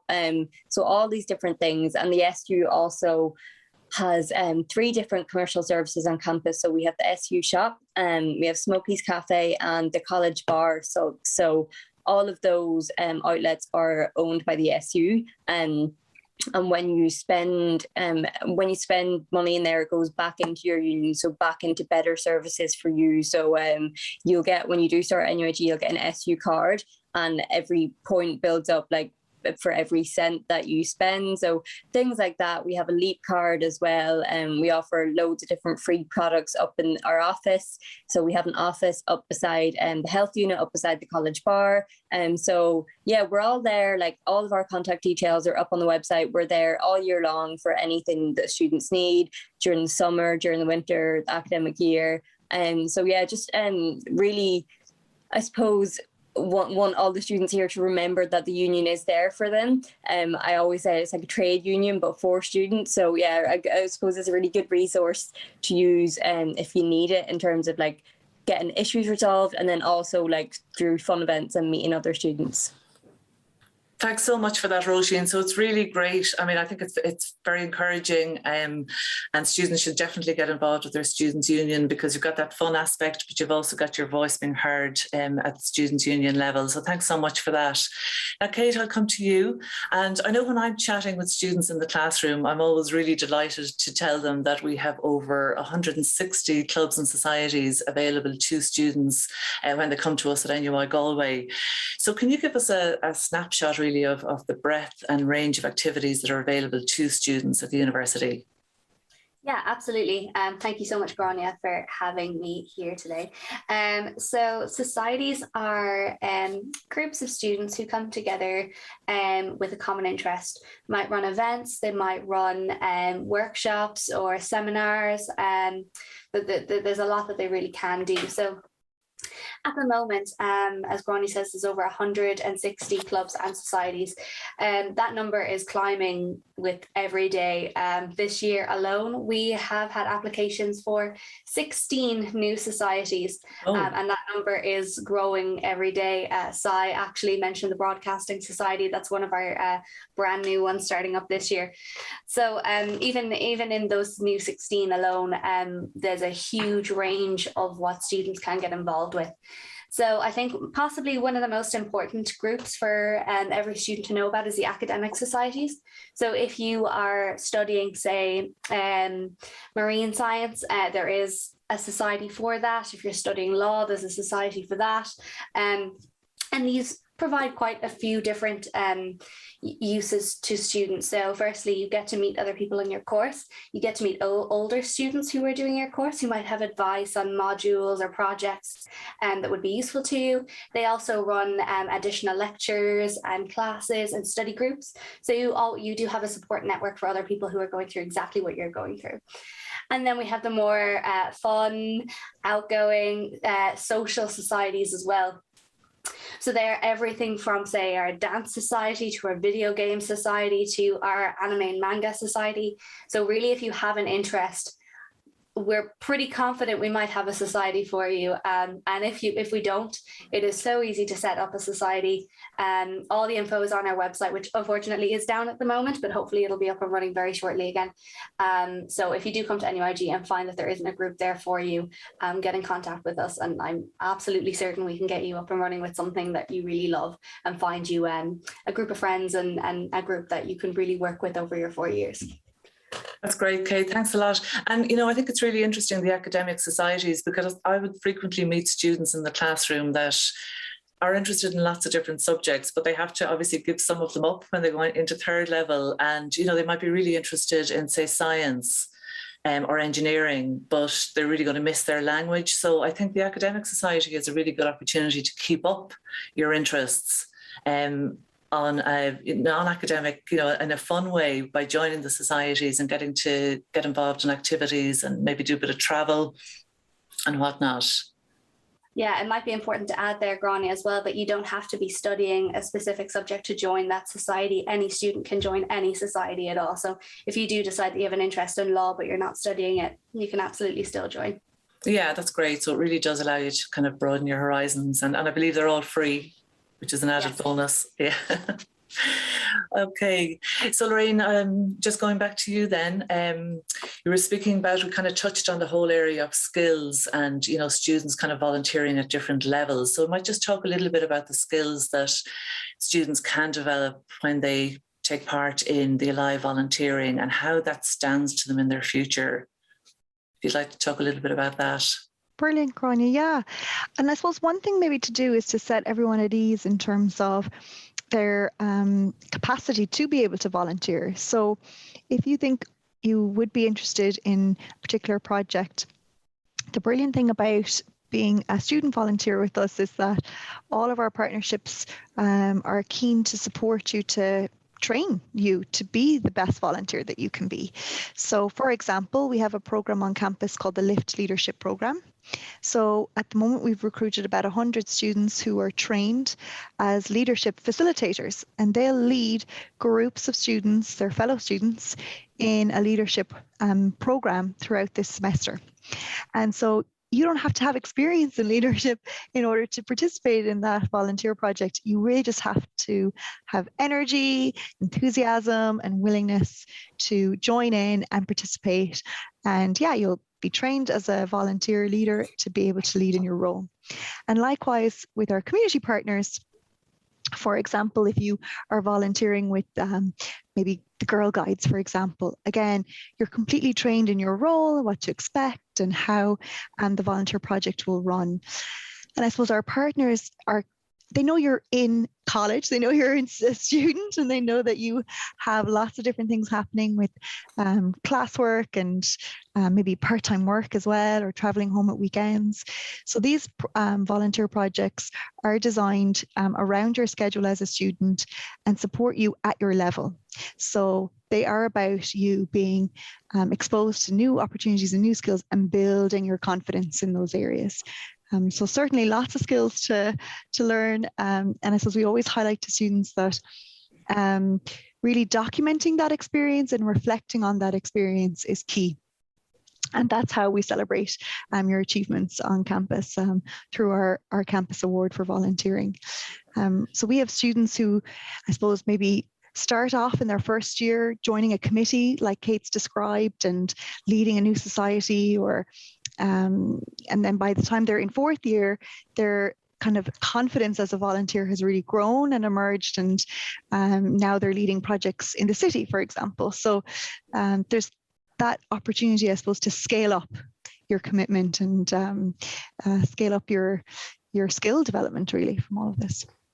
Thanks for that, Lorraine. And, you know, employers do really care about what you did in college, apart from your academic qualification, don't they? You know, in terms of the volunteering clubs and societies, it does really make a difference, you know, when you're approaching an employer and, you know, sitting in front of somebody at an interview and they'll probably assume you have the qualification you have, but it's all of those kind of additional activities that tell a story about yourself and, you know, give you a talking point to a prospective employer.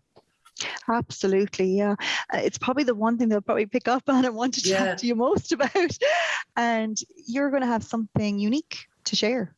You're going to have something to offer in terms of, as you say, your story of what you got involved in, why it was of interest to you, and how you progressed in that area. So that's another added bonus of, I suppose, achieving the Campus Award for volunteering, because it prepares you. It gives you the vocabulary to articulate how that volunteer experience has really grown and developed for you. So I think certainly a wide range of employers out there. As we know, our nonprofit sector in Ireland is worth something like over 5.5 billion to our Irish economy.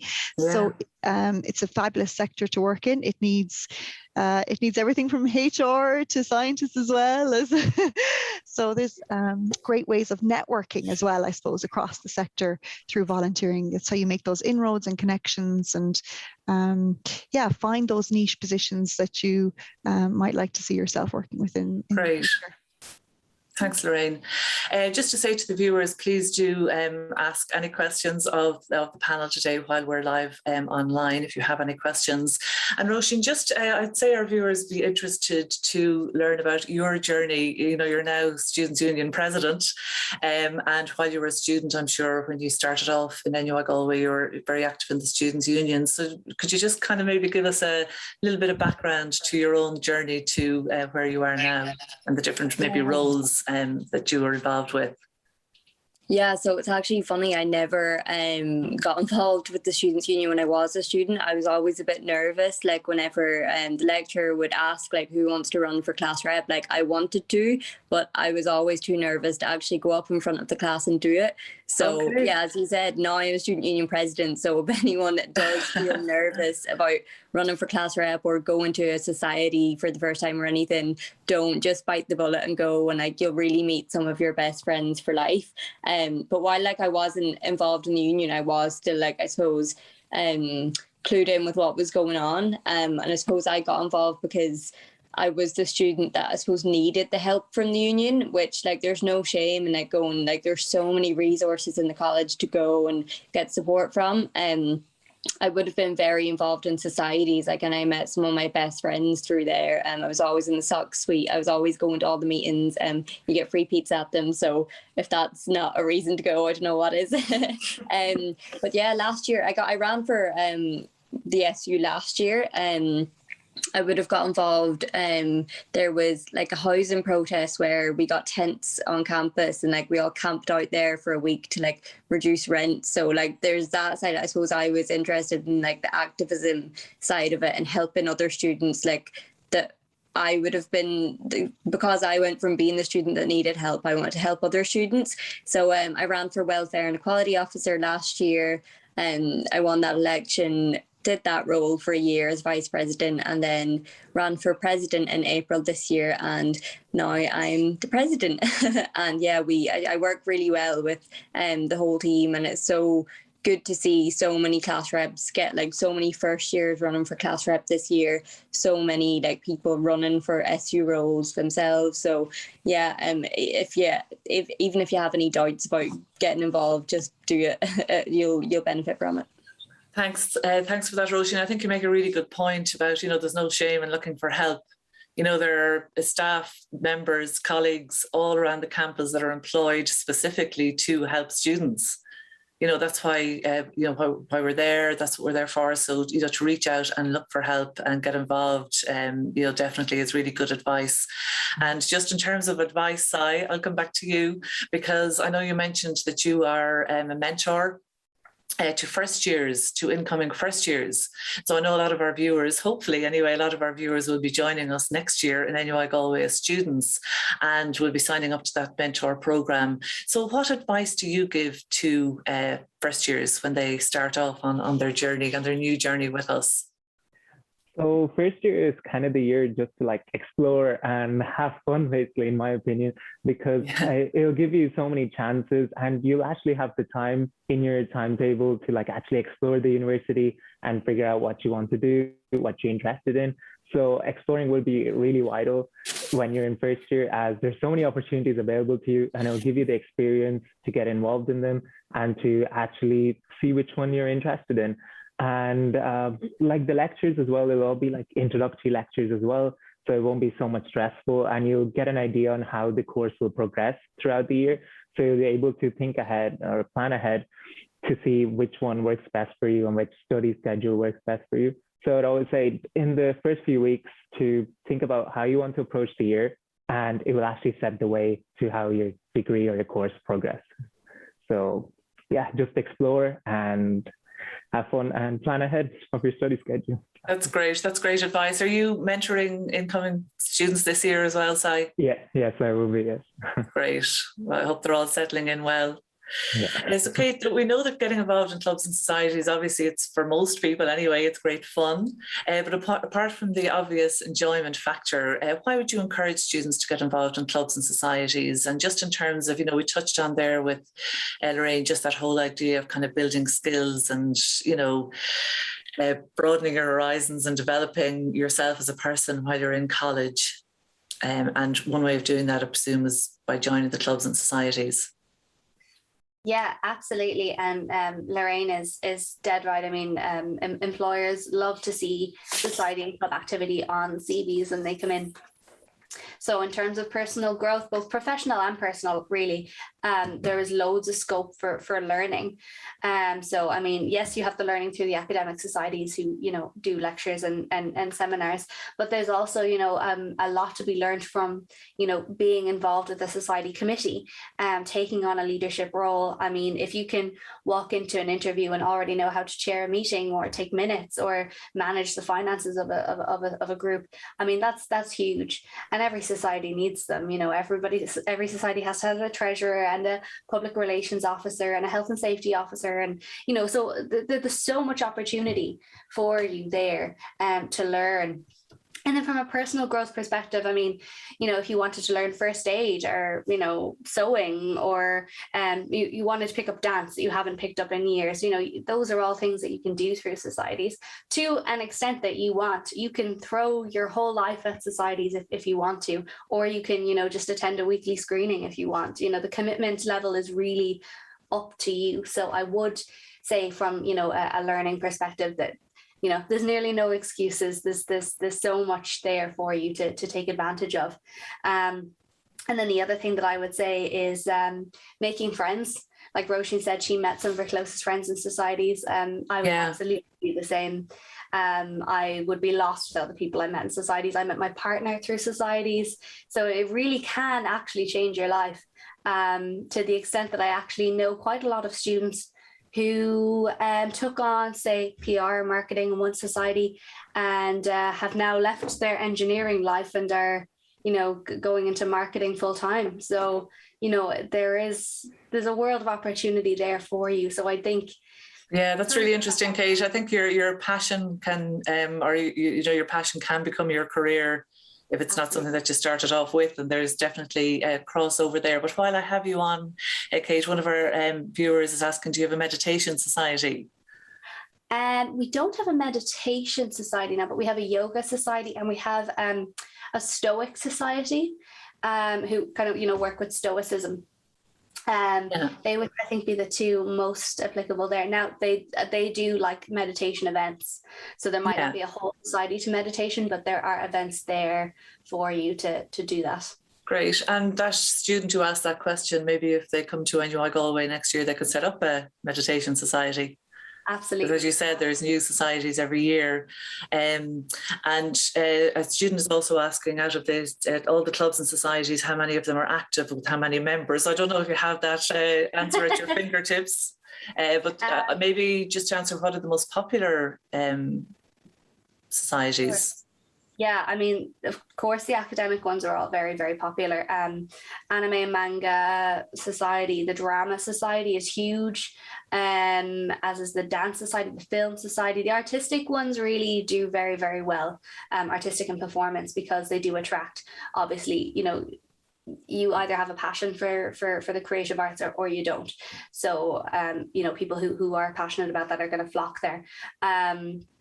The religious societies would also be quite big. There's quite a lot of denominations that we have set up already, and they're quite popular. At the moment, I believe we're at about 120 who are active. Okay, very good. I can't really speak for clubs, unfortunately, but with every day, I mean, societies that had kind of taken a year out are coming back. So it's looking really promising that we're looking to having a full spectrum of societies back in action this year. Great. Lorraine, I have a question for you there just about volunteering internationally. Is that a feature of volunteering in NUI Galway? And Africa was mentioned as a possible, working with an NGO in Africa. Do you have international links? Yes, absolutely. So every year we host our volunteering fair on campus, and a wide variety of nonprofits attend the fair, and they really showcase all the different projects that they have. International, in the last year or so has been a quiet option, but it's still, of course, an option going forward. And just to flag as well that volunteering locally is really important to, I suppose, enhance your skills so that if you do want to do the international, you have some experience under your belt, and when you go to apply to those nonprofits, you're in a good position. So some of them include Habitat for Humanity, for example. We also have a great link with an organisation called the Global Citizen Award, which is funded by Irish Aid, and that's open to all students when they return from an overseas experience to be able to, again, get a national award for that experience. So again, we support you on campus to achieve that.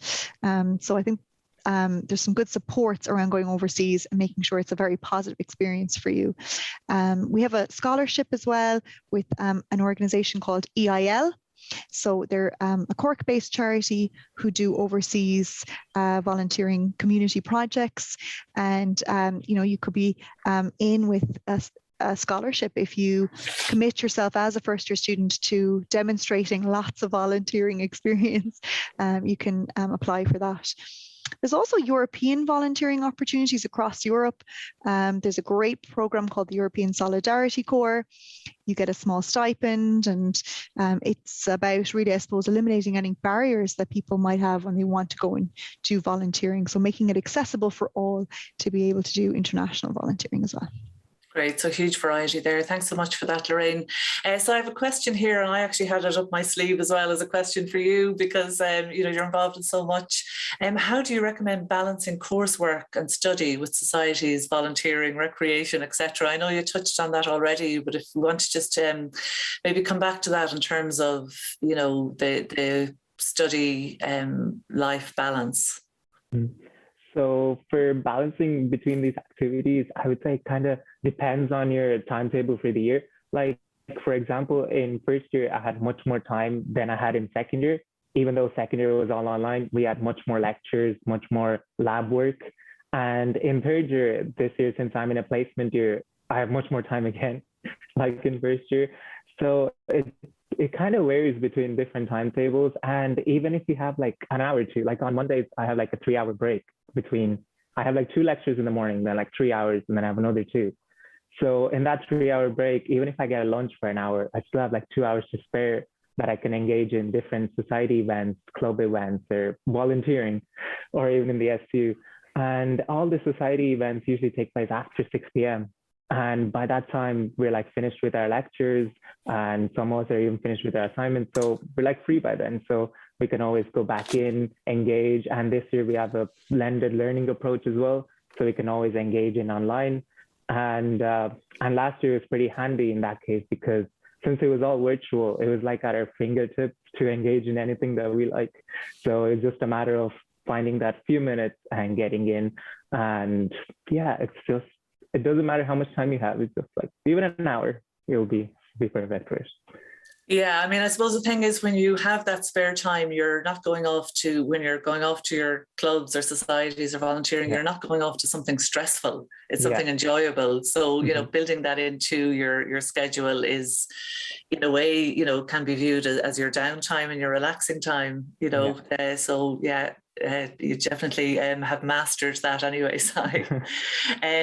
Just there, Kate, somebody's asking, is there a musical theatre and performance society? But I'm pretty sure there is, and it's very active. I know they hold, that area is very strong in NUI Galway.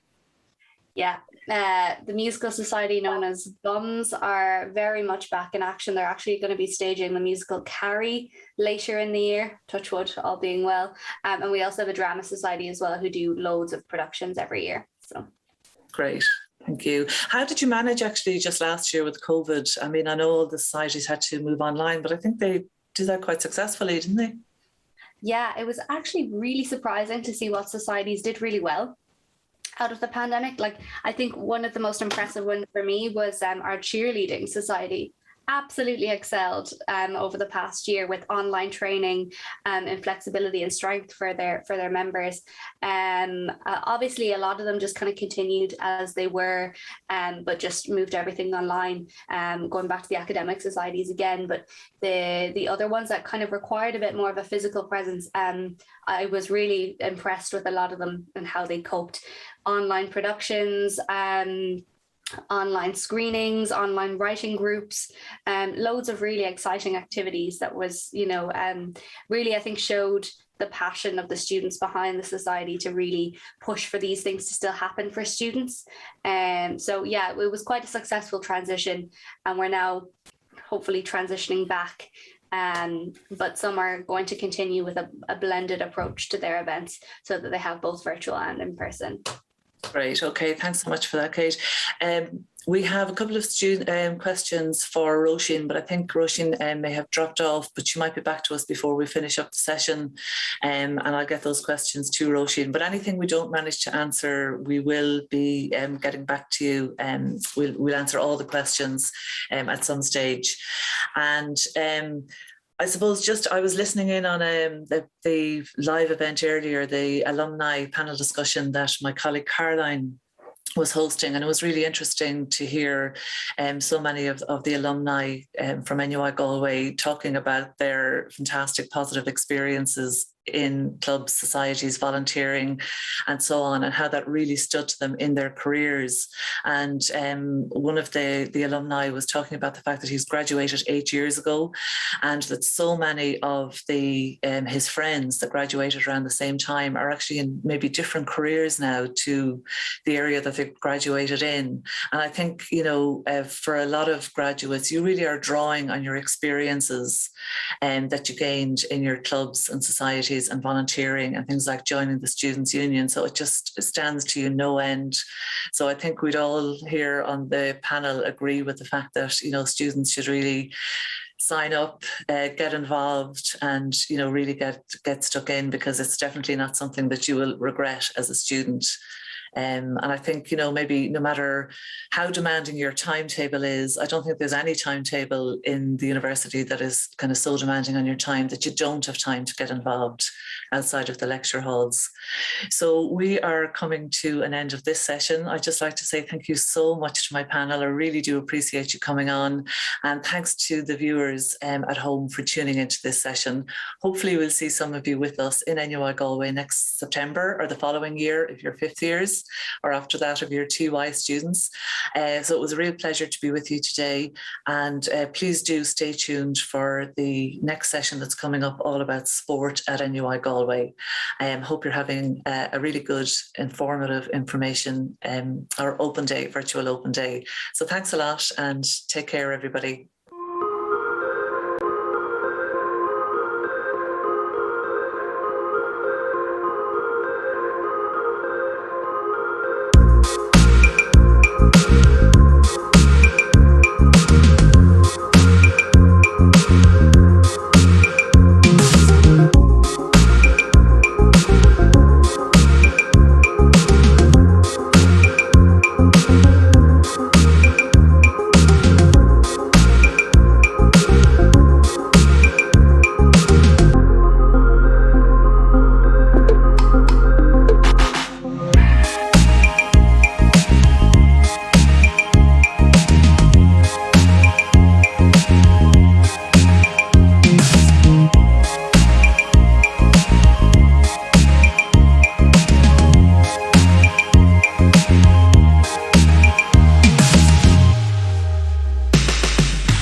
Good afternoon, everybody, and welcome to my presentation on sports scholarships, and a little view of Tokyo Olympics.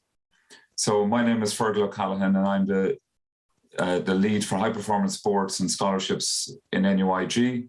And just recently, I was the team manager for the Irish rowing team at the Tokyo Olympics.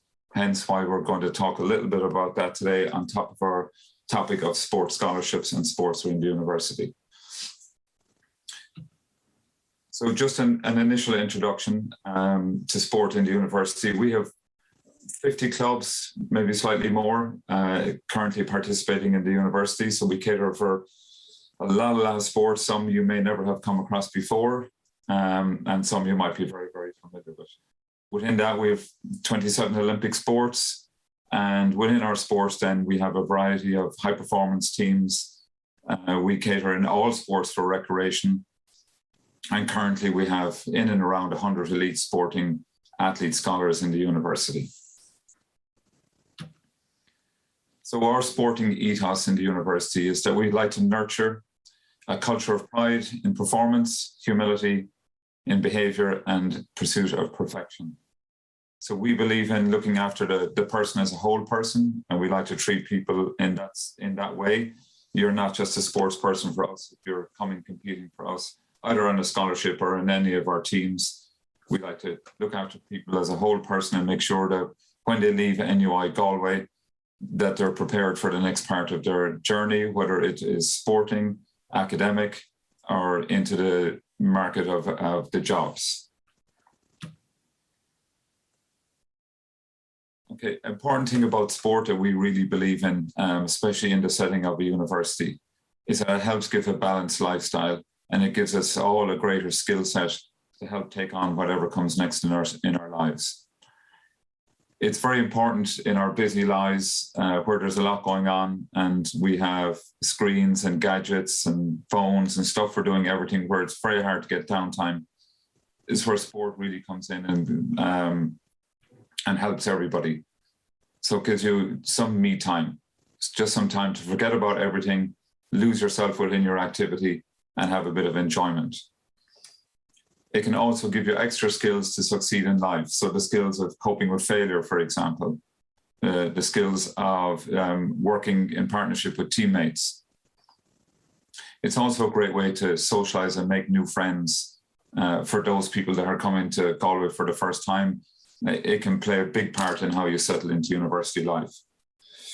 It's obviously a way to help explore Galway and the greater lands around. And for those of you that are coming from maybe abroad, it's a great way to explore the country, traveling around, playing with a team from NUI Galway. It can also help, depending on what kind of role you might take within your sport. It can be great to develop leadership skills. So we encourage everybody to get involved in the running of the clubs. All clubs in NUI Galway are student-led, guided by us in the sports unit, but they are your clubs. And all clubs have student captains, treasurers, secretaries, and so on. And these can be great skills. If you take up one of these positions, they can be great skills to lead you into whatever comes next. And when you're sitting in front of an employer doing an interview, being able to tell them that you were part of running a club in NUI Galway can and may be the thing that will get you over the line and put you in a stronger position than somebody else. So like I said, we have 50 plus sports within NUI Galway. And you might be wondering, well, you know, what's there for me? I'm not very sporty, I'm not very good. Well, we have something for everyone. So it doesn't matter if you're fantastic or you're still working and being better. Whichever it may be, there is something for you at NUI Galway. So just a little quick look at some of our recent success. Obviously with COVID, there wasn't a lot of sport at university level. So there's not as much I can show you from last year as I would have done in previous years. But we did have some very, very big successes this year. One, we have a current pupil, came home from the Tokyo Olympics with a bronze medal, Fiona Murta in the ladies 4 at the rowing regatta. We had 2 students, 2 past pupils and 1 staff member all compete at either the Tokyo Olympics or the Tokyo Paralympics. Along with that, we had 2 coaches, 1 in rowing and 1 in athletics. And we had myself as a team manager take part. And very, very recently, we had a win in the men's cross-country championships at the InterVarsities only 2 weeks ago. We had a very, very successful campaign there by our men, and they had a very, very low points scoring. It meant they were well ahead of whoever came second. We also had through a silver medal at the World Relay Championships with Sarah Quinn. She was part of the 4x200 meter relays that came second, and that gave them qualification for the next Relay World Championships. They also, excuse me. So with regards to female sports, so we have a sport really that caters for anyone in female sports. Our female sports are pretty much equal to our men's sports.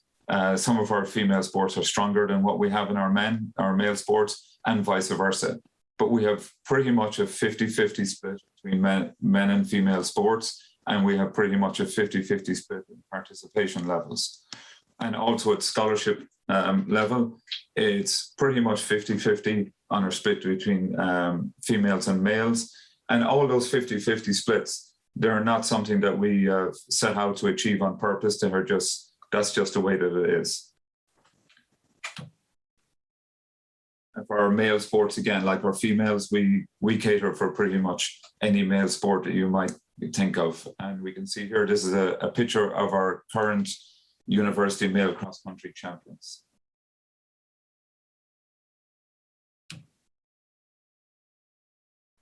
So to give you a flavour then of some of the other sports that we have. In combat sports, we have things like boxing, martial arts, fencing. In our water sports, we're sailing, kayaking, rowing. We also scuba diving, surfing. In our athletics, we have our track and field, our outdoor and indoor cross country.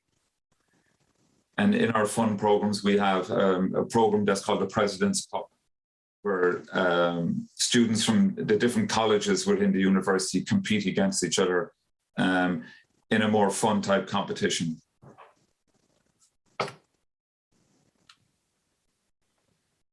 And we also have our adventure sports, mountaineering, skiing, and so on and so forth. Our ski club will go away every year on a trip, and our mountaineering club, they're always out and about on adventure. And they also make use of the climbing wall in the Kingfisher Club based in the university. For our outdoor sports, then we have our facilities in Dangan, where we have an international standard 400-metre track.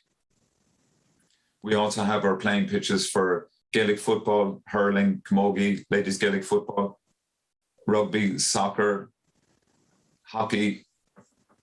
And then we have paths where people can just go and have a run if that's all they like to do to get a little bit of headspace and go for a jog. We have paths around our playing pitches that lead into the university. Our partner in our sporting facilities is the Kingfisher Club, based right in the middle of campus. It has a 25-metre swimming pool. It has a fully equipped gym with cardio equipment and free weights and Olympic weightlifting equipment. They run classes for spinning, aerobics, circuit training, HIIT classes, and they use the Les Mills platform for a lot of their classes. And in the modern era, they've now been able to, especially with COVID last year, it was very handy. They've now been in a position where a lot of their classes are online, so you can join in from home. All students can become members of the Kingfisher. You just introduce yourself at the desk and speak to them about student rates for joining. So to move on now to sports scholars. So I suppose generally what most people are interested in is, well, what do I get as a sports scholarship student if I'm successful? Well, we have a bursary, and you'll notice there that I don't have any financial amount down. It can vary. At the moment, it varies between 500 and €1,000, depending on the sport that you're playing and the standard you're playing at. We provide physio support for our sports scholars. So we have a link with a local physiotherapy clinic within Galway. They're the Galway Bay Physio Clinic. And if anyone on a scholarship gets an injury, their coach or themselves can contact me and I will organise a physio appointment for the scholar. We have, I don't have it down here, but we do have sports nutritionists, but we have sports nutrition and sports psychologists, experts that come in and help our scholarship athletes to develop the skills, both mental and food-wise, to help them in their careers. They're two top people in their field, and they both worked in professional sport. We have a very, very highly regarded strength and conditioning coach and a man called Antoine Mobian. Antoine has worked with Connacht Rugby, German Rugby, and he's involved also as lecturing on strength and conditioning with Setanta College. Antoine looks after our top sports within the university if they request strength and conditioning, and present he's working with our basketballers, our track and field, our ladies soccer, our rowing team. He also works with individual scholars should they need it. So currently we have some judo players, a boxer that currently do one-on-one sessions with Antoine. And any of our scholars, regardless of what team that they're involved with, if they feel that they need a little bit extra and they want some guidance from Antoine, that's more than acceptable, and that can be arranged. We also work closely with our career guidance department. Our belief is, as I said earlier on, we're developing people, not just athletes. And it's important for us to know that when you go out into the working world and you start applying for jobs and you're doing interviews, that you're ready for that. So we work closely with our career guidance counsellors in preparing our athletes for that situation. And we have guidance counsellors that I have a direct contact with, and will give a little bit extra for our sporting scholars if necessary. We also provide kit every year for our sporting scholars. Generally, it's not a huge amount, but we provide a bag, we provide a hoodie or a sweatshirt, some t-shirts, and each year we try and add to that. So over the period of a 4-year scholar, you're constantly adding, and by the time you finish, you have a nice little bag of kit. All scholars get free access to the gym facilities at the Kingfisher Club and have access to a scholarship-only weightlifting room, which we're constantly upgrading, and we're hoping in the next period to move to a bigger facility where we can create or provide for bigger numbers and provide better training facilities for our high-performance teams. Also, it's very valuable for some people coming in on scholarships or applying for scholarships is the extra points that you can get for your CAO application. So we provide an extra 40 points for people, but you must get 350 points or more as a minimum to avail of the 40 points. What I recommend to people that are always asking about when they're going online and they're looking to which button do I tick? Do I tick for the elite sports scholarships or do I tick for the performance points? Well, both are essentially the same, except the performance point scholarship, you just get the extra 40 points. So if you're in doubt and you're not sure, will you or will you not need the extra 40 points? My advice would be tick on both. And then on the other, if you don't need the 40 points and you think that, look, I'll be fine and I only need the other benefits of the scholarship, then don't tick the 40 points button on the application form. If you keep an eye on the website, on the NUI Galway Club's website, in early January, the applications will open. And when we open the applications, you'll be able to see when the closing date is. The closing date will generally be towards the end of March, beginning of April. And we will look to hold interviews at the beginning towards mid-May, so that we can get them out of the way so people can focus on their Leaving Cert. We will, however, not be releasing any information on who is successful or who isn't successful until after the Leaving Cert results. So the reason being is that we found in the last number of years when we released them early, it creates stress with people who didn't achieve and gain a scholarship.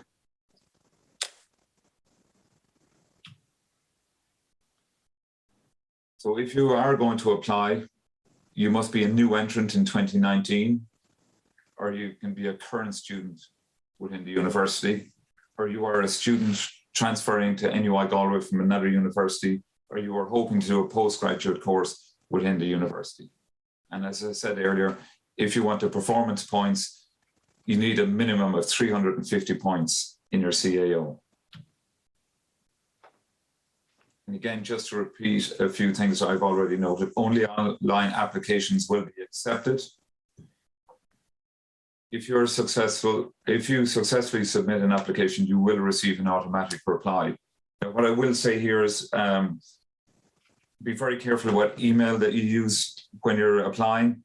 Make sure you keep note of it, because sometimes what we find is people change email address, or they use maybe a mother's email address or a father's email address, or brothers or sisters, and then they forget which one that they used.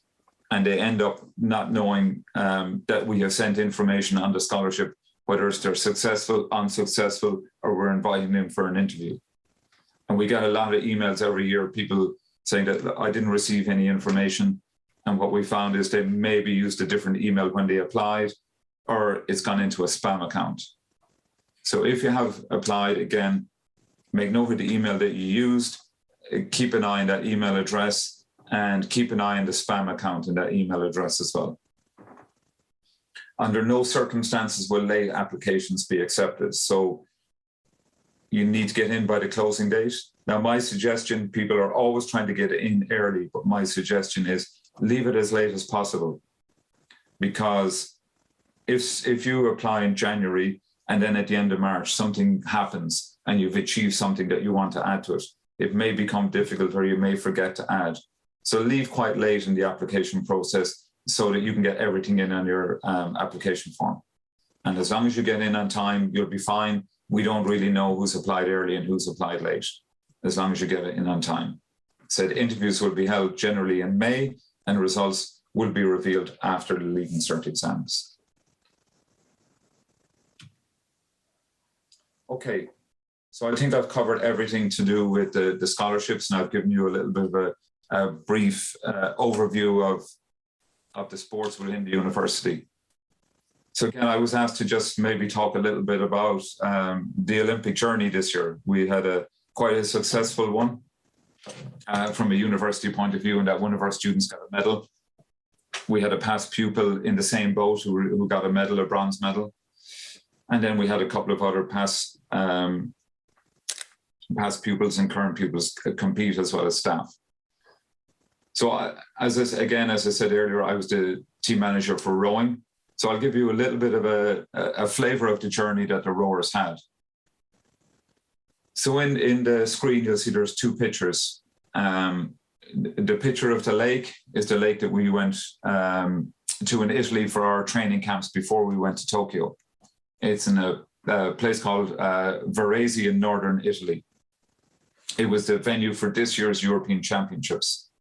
And in the picture, what you see there are all the Irish boats. They're doing some racing pieces on the course as we're preparing for Tokyo. The team spent in all about 14 weeks on the lake, which is a long, long time away from home. And that began in the beginning of April. So in April, we went there, we raced the European Championships. And then we went on to a lake in Lucerne in Switzerland, which is where the second picture is of the girls in the four. And that's them qualifying for the Olympic Games. They spent 7 weeks at that camp, much, much longer than we would have hoped. But because of COVID, all plans had to change. And the risk of traveling to and from Italy for training and racing, and traveling to Switzerland from Ireland to race at the Olympic qualifiers, we thought was too high a risk.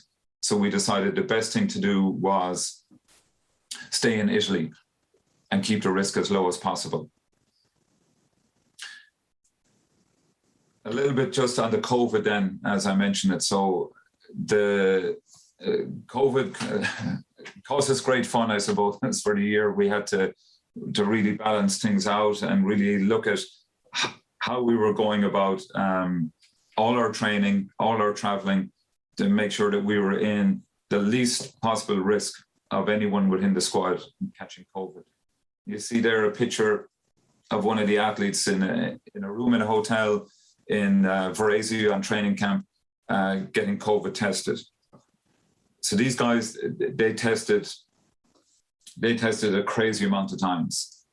And in one case, we had a false positive test, which resulted in a number of people having to go into our rooms on quarantine, which was a big disruption to the training, but we had to do it.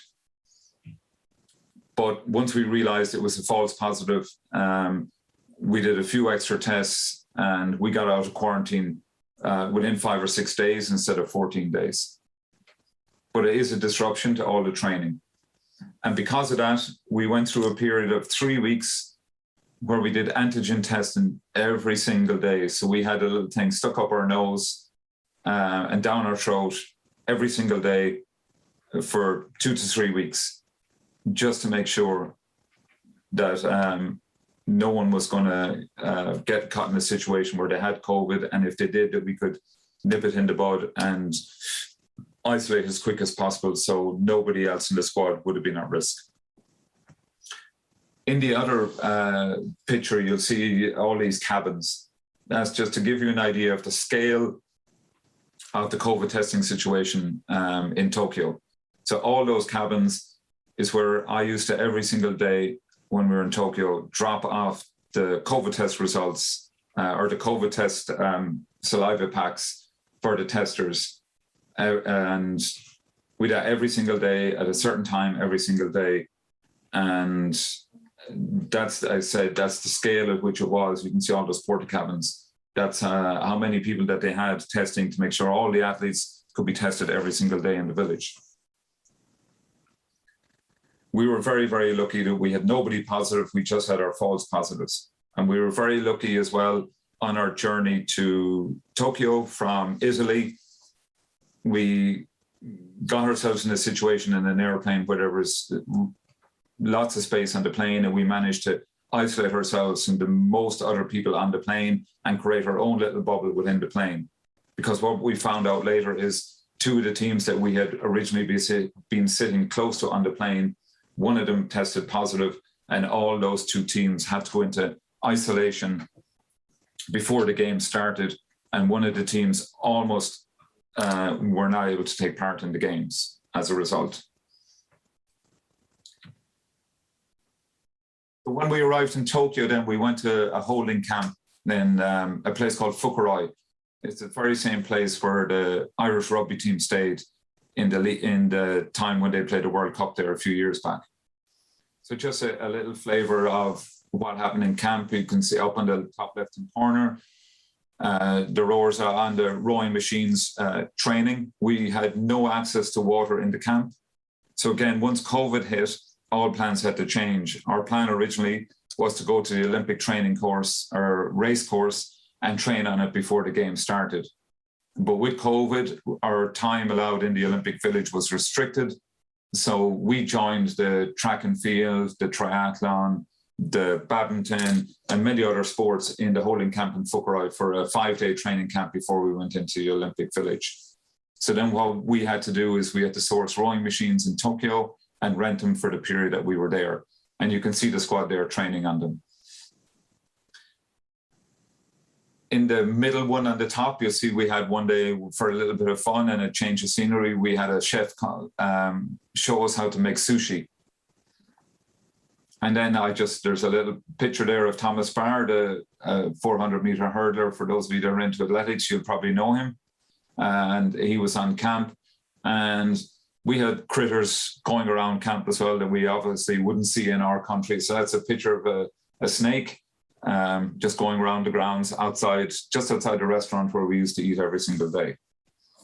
So that was our camp. We didn't leave the hotel at any stage. Some of the track and field athletes would go to a local track to do their training. The triathletes would run down at that track. They do their cycling on the turbo trainers. Swimming were close by and stayed in a different hotel. But it meant that we had a little bit of freedom and we didn't have to go with masks every single place because we were our own little bubble of an Irish team.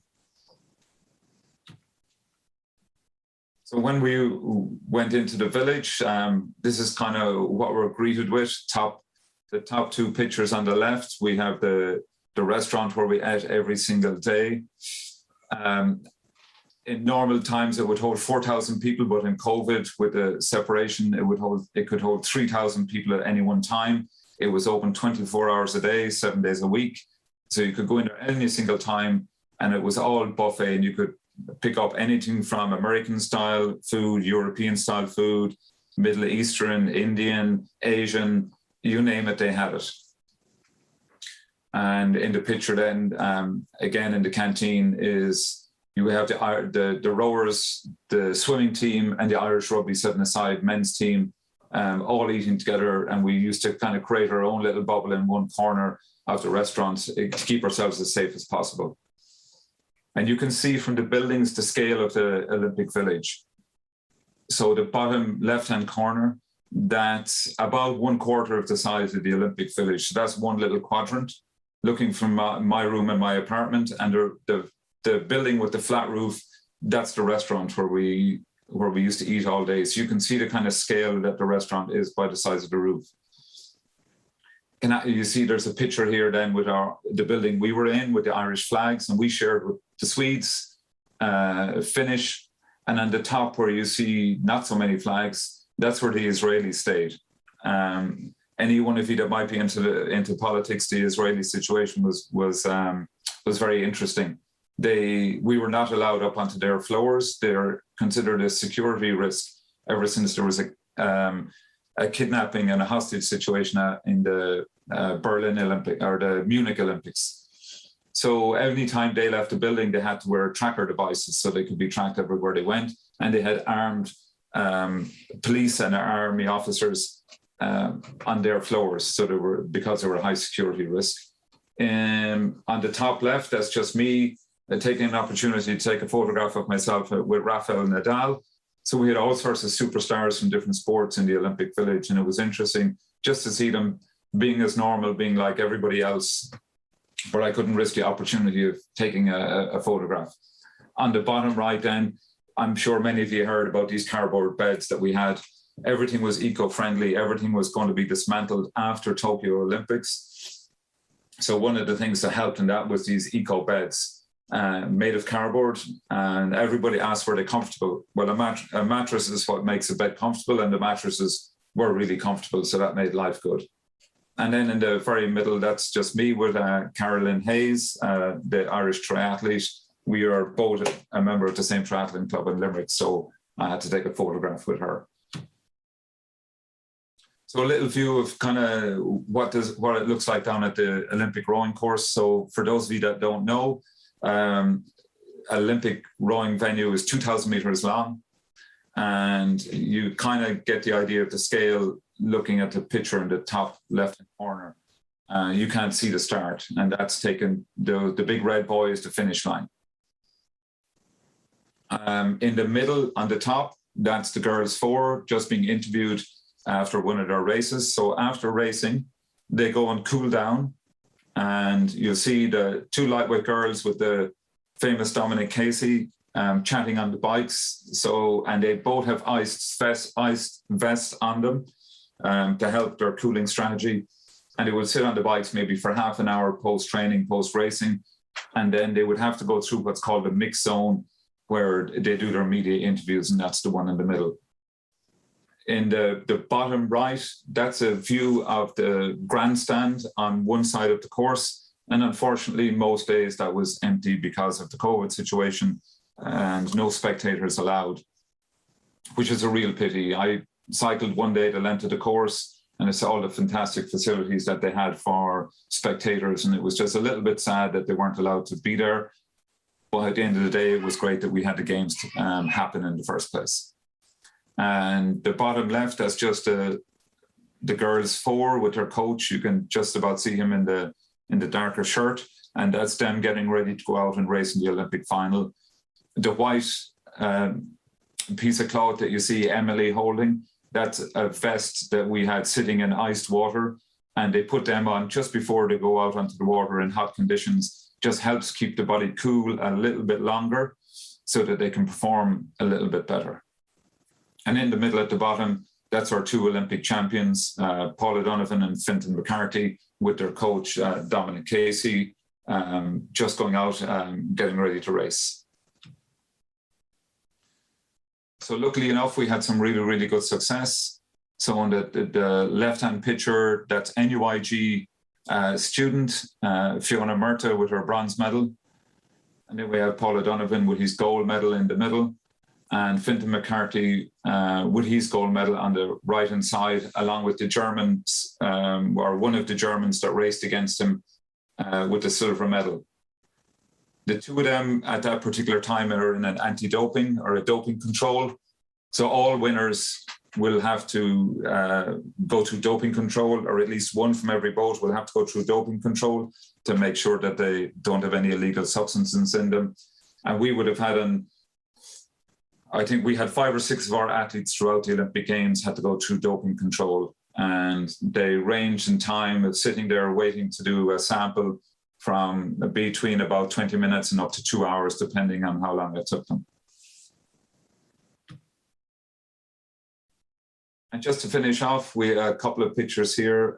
We have the lightweight group with Dominic, their coach, up in the top right. So the boys, Paul and Fintan, Margaret and Aoife with the Olympic rings. Just below them, there's Fiona Murta in her NUI Galway racing kit. And beside her is myself, and NUI Galway head rowing coach, Ciro Prisco, who is also part of the coaching staff at the Olympic Games. Ciro, for all of you, or any of you that are listening that might be into rowing, Ciro was also the head coach for the World Junior squad and the World Under 23 squad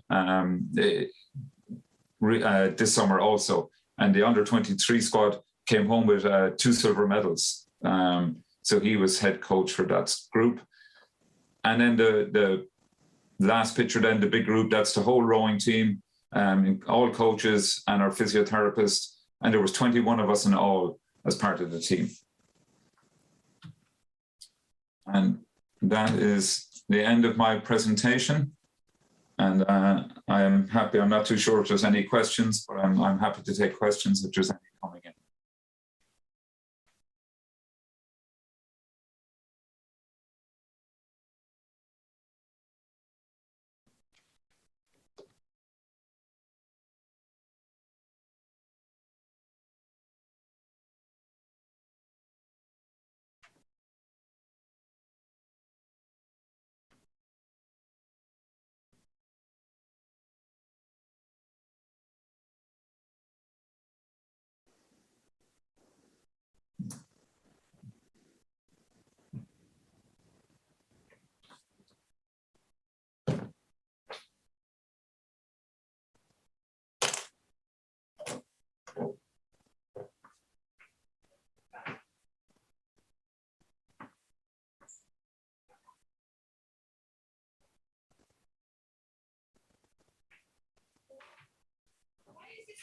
Okay, so I see there are no questions coming in. I do know my colleague Oisín is in the booth for the sports clubs.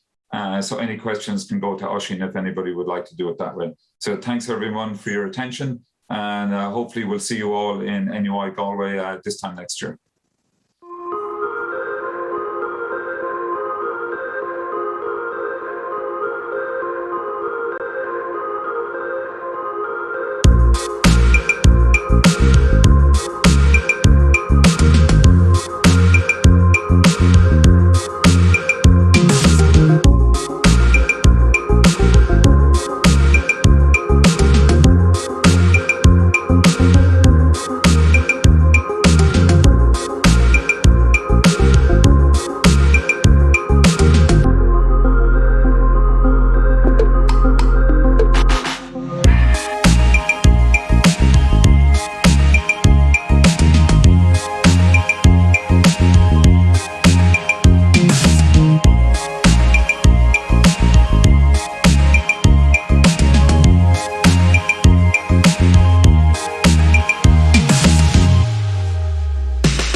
Hello and welcome to our Preparing for College 2022 panel discussion as part of our NUI Galway Open Day. You're very welcome. My name is Ailish Carr and I'm a Schools Liaison Officer with NUI Galway. So possibly if you happen to be a guidance counsellor or a student joining us for this discussion, you may well have met me before. So over this period or this session, we're going to be discussing tips and advice on preparing for college and practical details on things like admissions, fees, accommodation, financial supports, and some of the student supports that we have available. So we really hope that you'll find this discussion helpful, and please do send in any questions that you might have on the chat and we'll do our best to address those. So I'd like to start by introducing our panel, and firstly starting with Mary Liddy, our Deputy Admissions Officer. Mary, if you might give a little wave there. Next, we have John Hannon, who is our Director of Student Services at NUI Galway. We then have Karen Hughes, who's Marketing Executive with our on-campus student residences. Our next panel member is Colette Gill from our Fees Office. And finally, we're joined by Caitlin Hayes, our student representative. Now, Caitlin is currently studying a BA Joint Honours in Irish and Maths at NUI Galway. And at the moment, she's in the Gaeltacht as part of that in Donegal. Caitlin's going to give us a student perspective on preparing for college, and we're delighted to have you here, Caitlin. Fáil your oath. And indeed, thank you all for joining us today. So Mary, I'd like to begin maybe by talking to you about practical tips on CAO applications. But before we do that, I'll briefly mention CAO cutoff points. It's certainly a very hot topic at the moment, and we know it's an area of concern for students and parents likewise, and guidance counsellors. Unfortunately, nobody knows at the moment where the cutoff points will be like or what they'll be like in 2022. The high cutoff points we've seen in 2022 and 2021 were caused by grade inflation due to predicted and calculated grades. And we really are all hoping that 2022 sees more of a return to more normal levels, as we know that that's uncertainty. It's very difficult and very stressful for students and parents.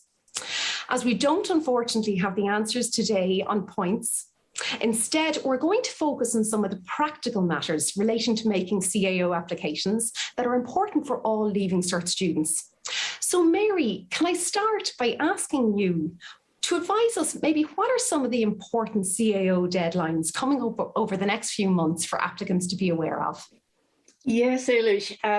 First of all, just to mention, CAO obviously is currently closed for 2022 applications because we're still dealing with the later round of offers for the 2021 applicants. We're just finished round 3 now.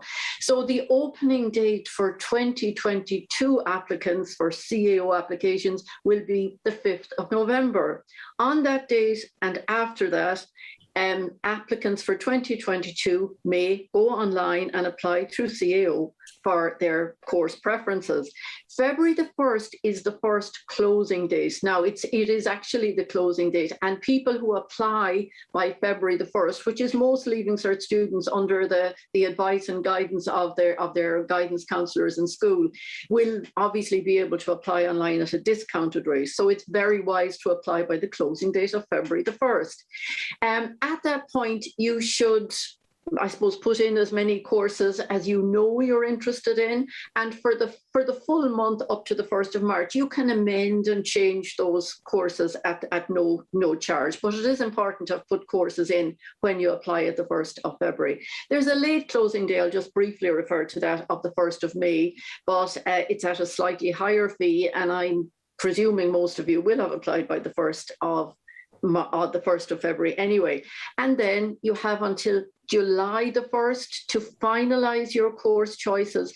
July 1st is a very important date. It's change of mind date for people who have applied. So no pressure on you to know exactly what you want to apply for when you apply on the 1st of February. Great, thank you very much, Mary. It's really helpful to hear that outline.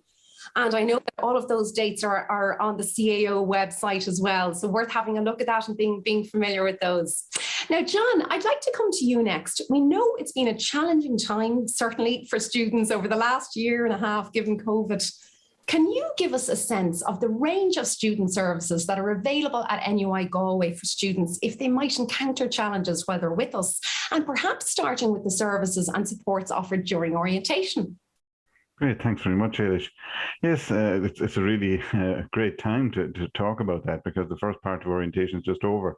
Our students have just got through their first week in the first years, and we believe in NUI Galway, of course, that it's really important that our students get a sense of belonging, that they're comfortable, that they're confident. So it's just been fantastic to see that sense of excitement. And we had 3 days online support where they got all the fundamental information, 2 days on campus, and now we have 5 weeks, 5 themed weeks to help them through. Because as I've said, the first weeks, the first days are really, really important. So as part of that orientation, and it's I suppose also the kind of support you'll get a sense that we do have in NUI Galway. First of all, it's academic. Obviously, they meet the deans as part of orientation, their program directors, and all the kind of academic supports. And all the student advisors, indeed, each college has a student advisor. They ring and contact the students in advance of coming in college. We have a social dimension. So we had in the orientation, we had over 60 societies last Saturday on campus who volunteered to come and meet the incoming students, and 40 ambassadors and so forth. And every single first year student will have a mentor. And we think that's really important. An older student who has been through what has been a challenging time, but really understands where everything is, how to support, where the supports are. So I suppose you mentioned the kinds of support. So we have the academic supports around academic writing, mathematics, and so forth, all the supports that you need to get on well and be confident in your studies. But of course, we have specialist supports then, for example, for students with a disability. There's accommodation, financial aid, and a whole range of supports really, really important around well-being. So we have counselling, for example, our chaplaincy, our student health unit. And then I suppose everybody wants to also get on well from a career point of view. We have a career development centre, and we have this year something that's really new with student success coaches to make sure that every student meets their potential. And I suppose as part of that potential, then it's to get on with other people.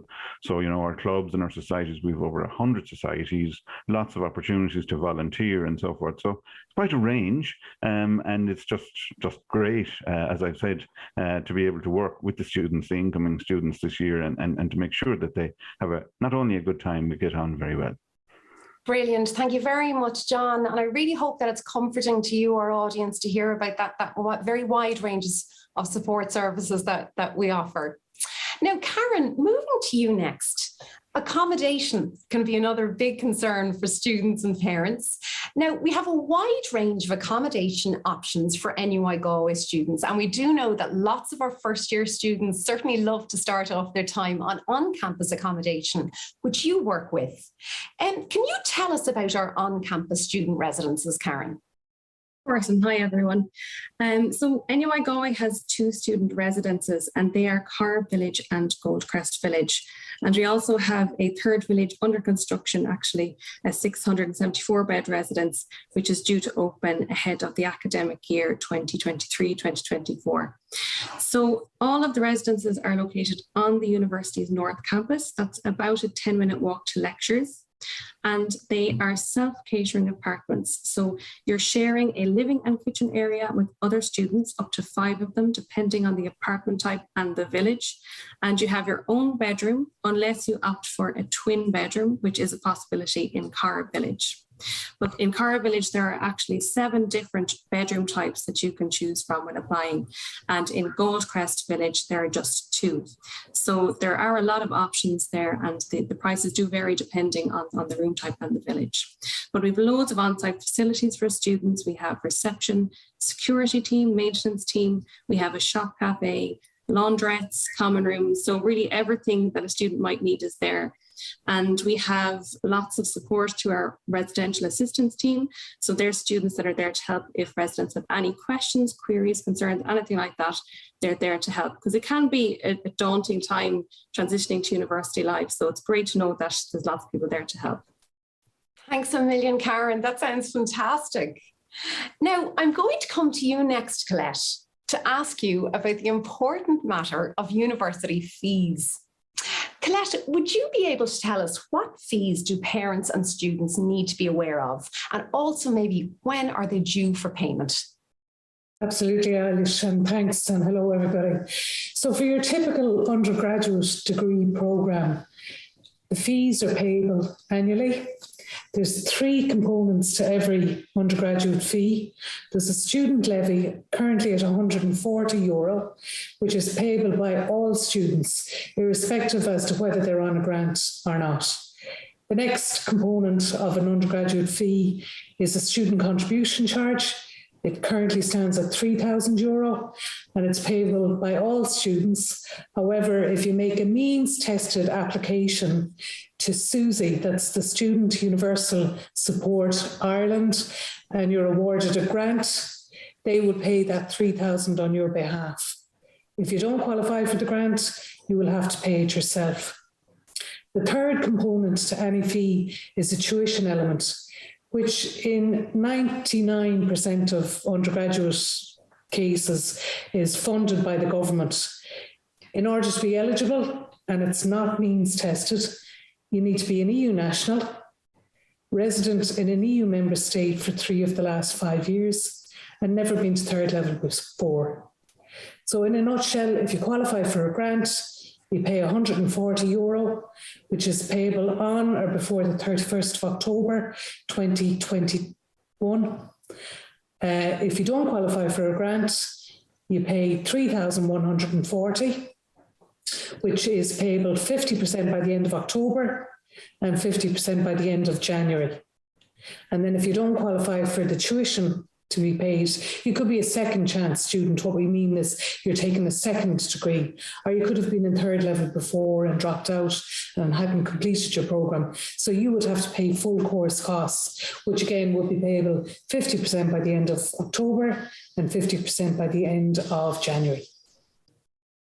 Brilliant. Thank you very much, Colette. No problem. That's been a really clear overview. And just a reminder for anyone else who maybe mightn't be able to retain that information, we certainly have that information available on our website. We have a reference to it in our prospectus, and we do have a fees office. So don't hesitate to get in touch with us, throughout the year if you need a little bit more advice or information on that.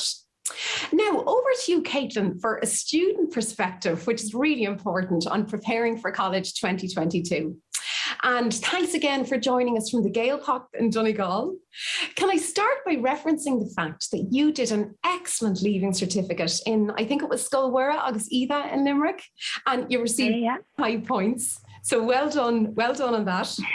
You weren't driven towards applying for a high points course. So can you tell us a little bit about that? And can you also share any advice that you might have for Leaving Certificate students who might not be 100% sure yet what they want to do after the Leaving Cert?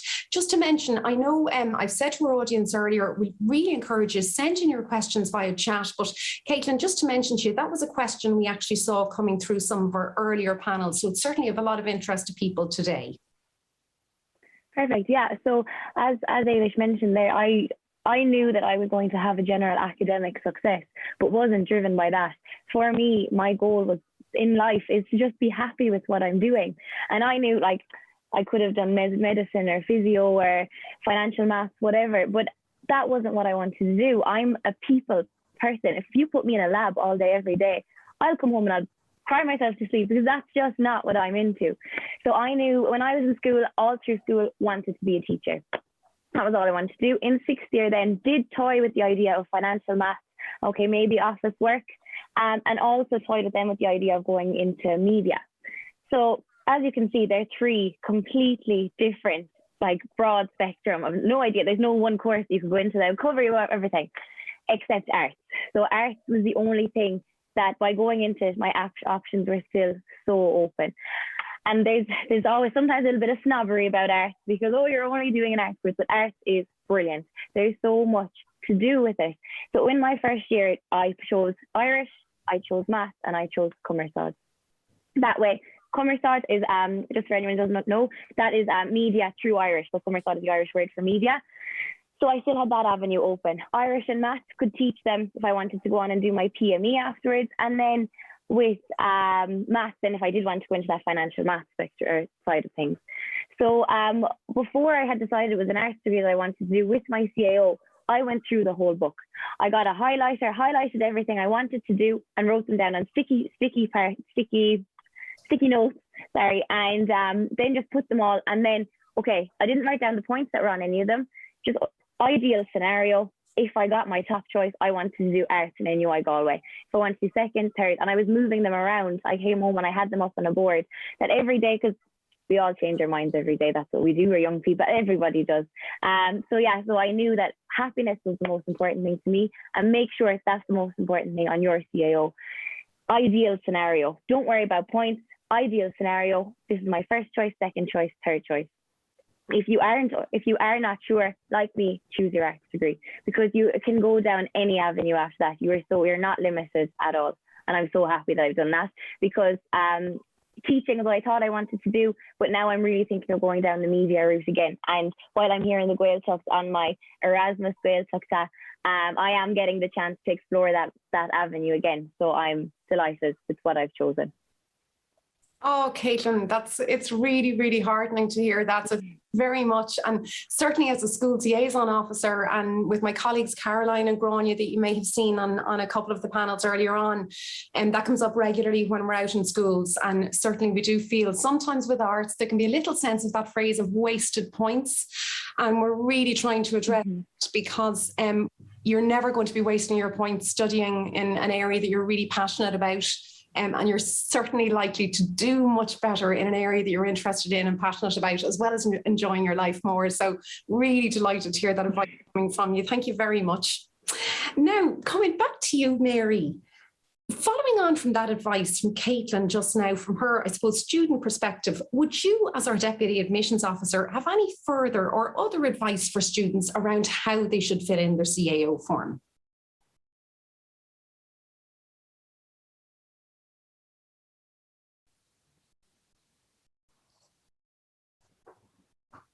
Thanks, Mary. Yeah, sorry, Ellie, sorry for the gap to unmute.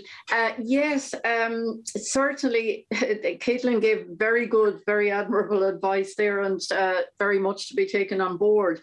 If we assume that most of the students listening to us today are going to apply by the 1st of February, what I'd be saying is you may not know what your 10 course preferences are on the 1st of February, but if you have a general idea of what they are, please put down as many as possible and use up all your choice possibilities. You can apply on the CAO for 10 level 8 degree programs. So put in anything on the 1st of February, any courses you feel you might be interested in. There's plenty of time to come back later and by the 1st of July to refine your selection and to put your courses in genuine and sincere order of preference, because that is what really is important. Having at place number 1 the course you really, really want to be offered by July 1st. That is the change of mind date, and it is a very important date.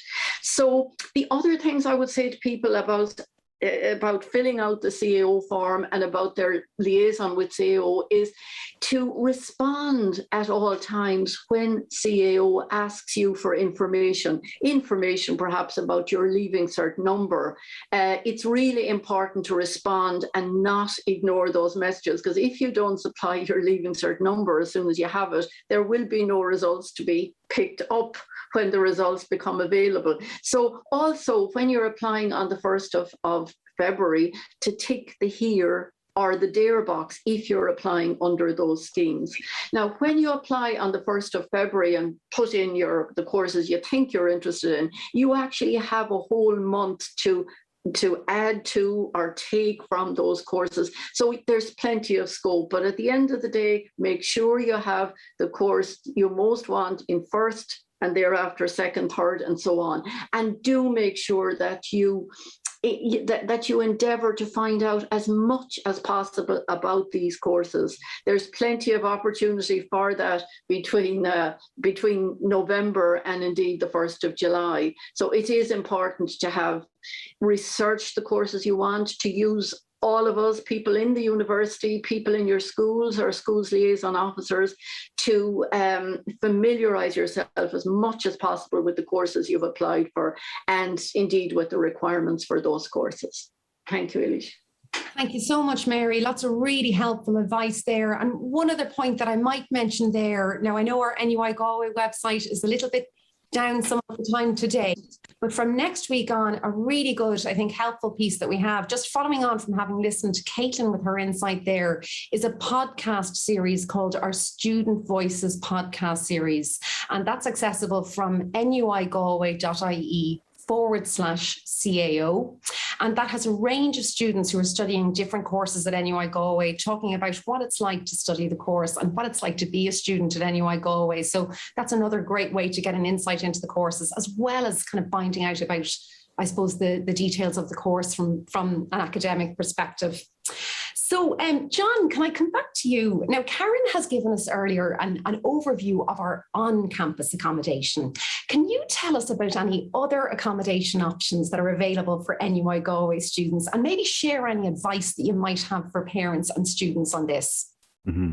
Thanks, Eilish. Yes, alongside the 2 and soon to be 3 student residences on campus, there are more than 10 actually purpose-built student accommodation residences nearby. And actually 3 of those are new, so there are a lot of extra bed spaces. But we do have to acknowledge, there is a national problem with accommodation, and it's a real challenge. And it's, that's part of the advice, to be aware of that and to start early and start to, every contact you have in the Galway area, start to make those contacts and renew those friendships. I think it's wise. But they're alongside the residences, and that it's growing all the time. In all sincerity, there's more and more accommodation every year.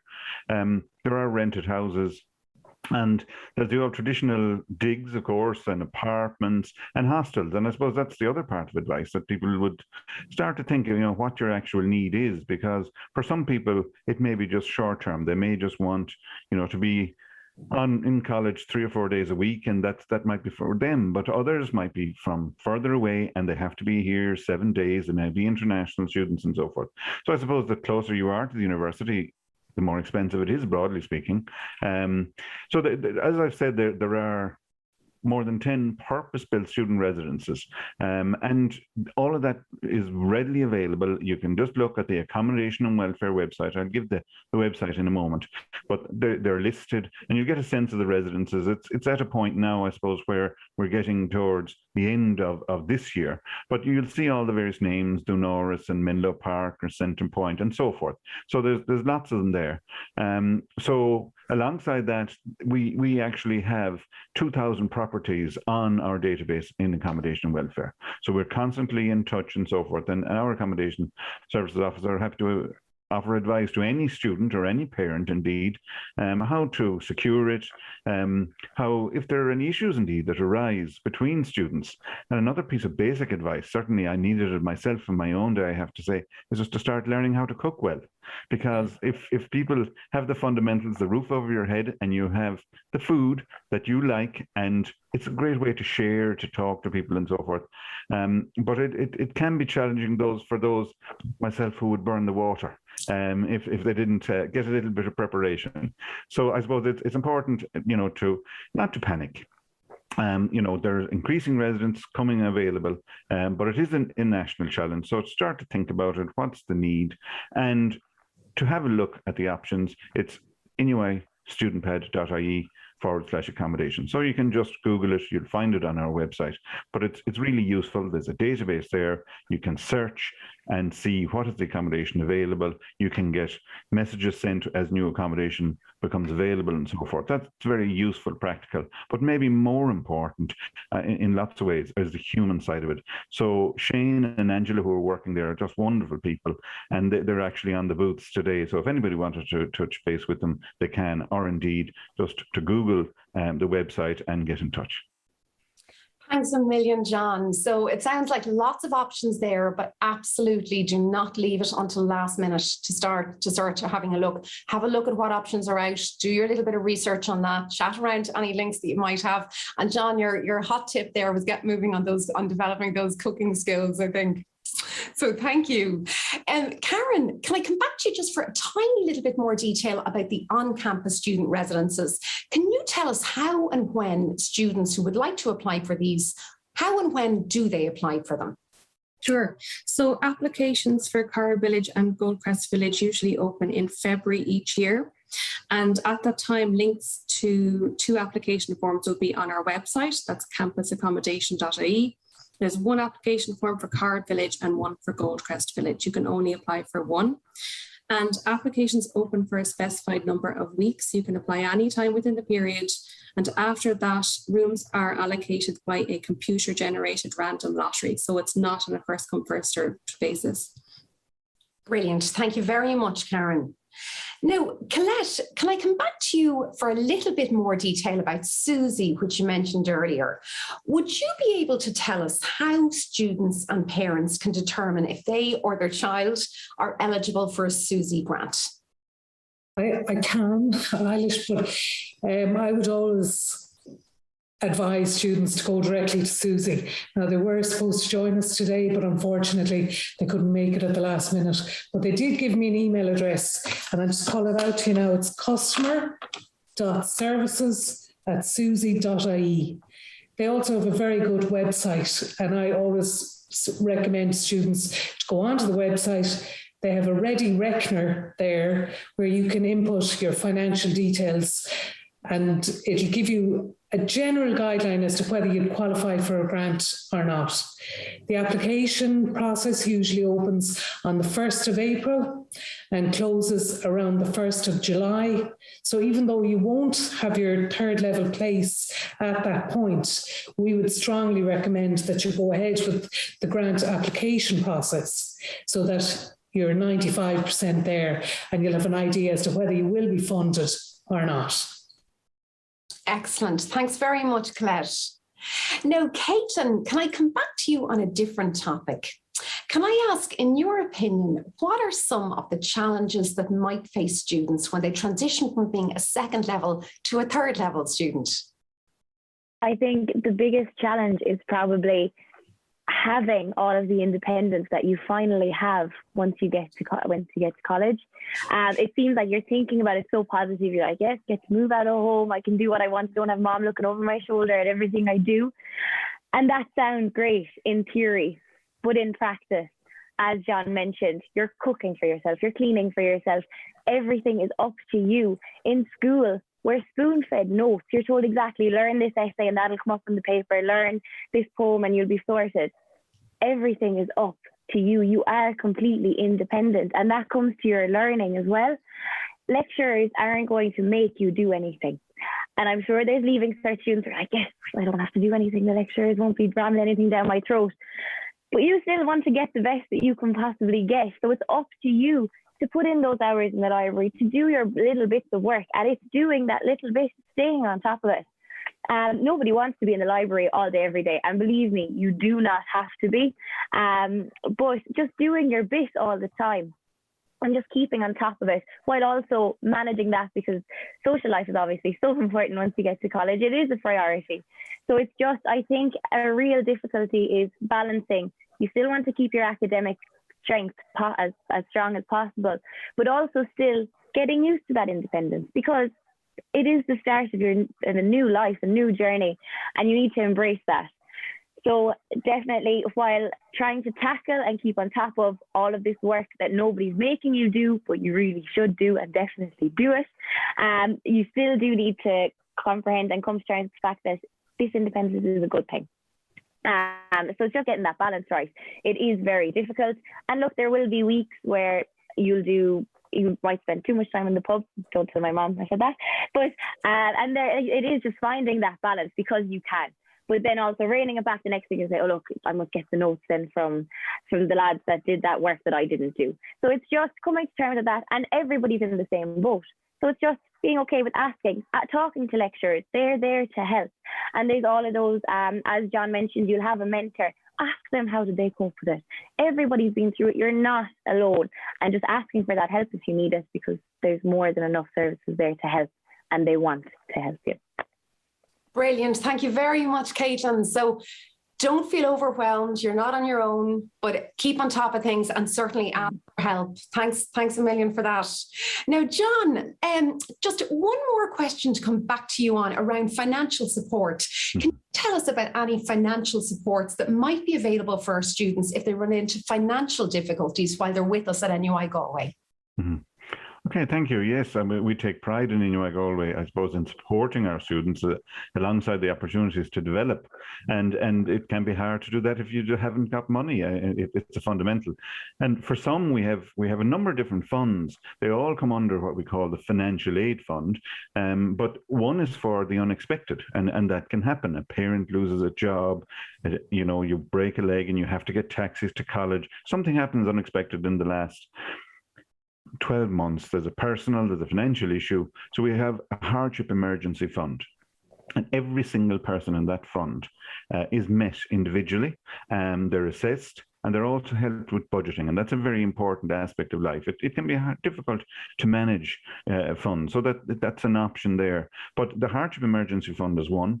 And then, of course, there are things that we can predict, that our means are below a certain threshold, and we have a means tested fund. So if you have a low household income, you can apply to that. So in addition, as Colette mentioned about Susie, in addition to Susie, you'll be assessed. You have a simple application, but it will be assessed, and then if there are any other supports, they can be given. And then there are students who come from specific groups with SHEAR or Access.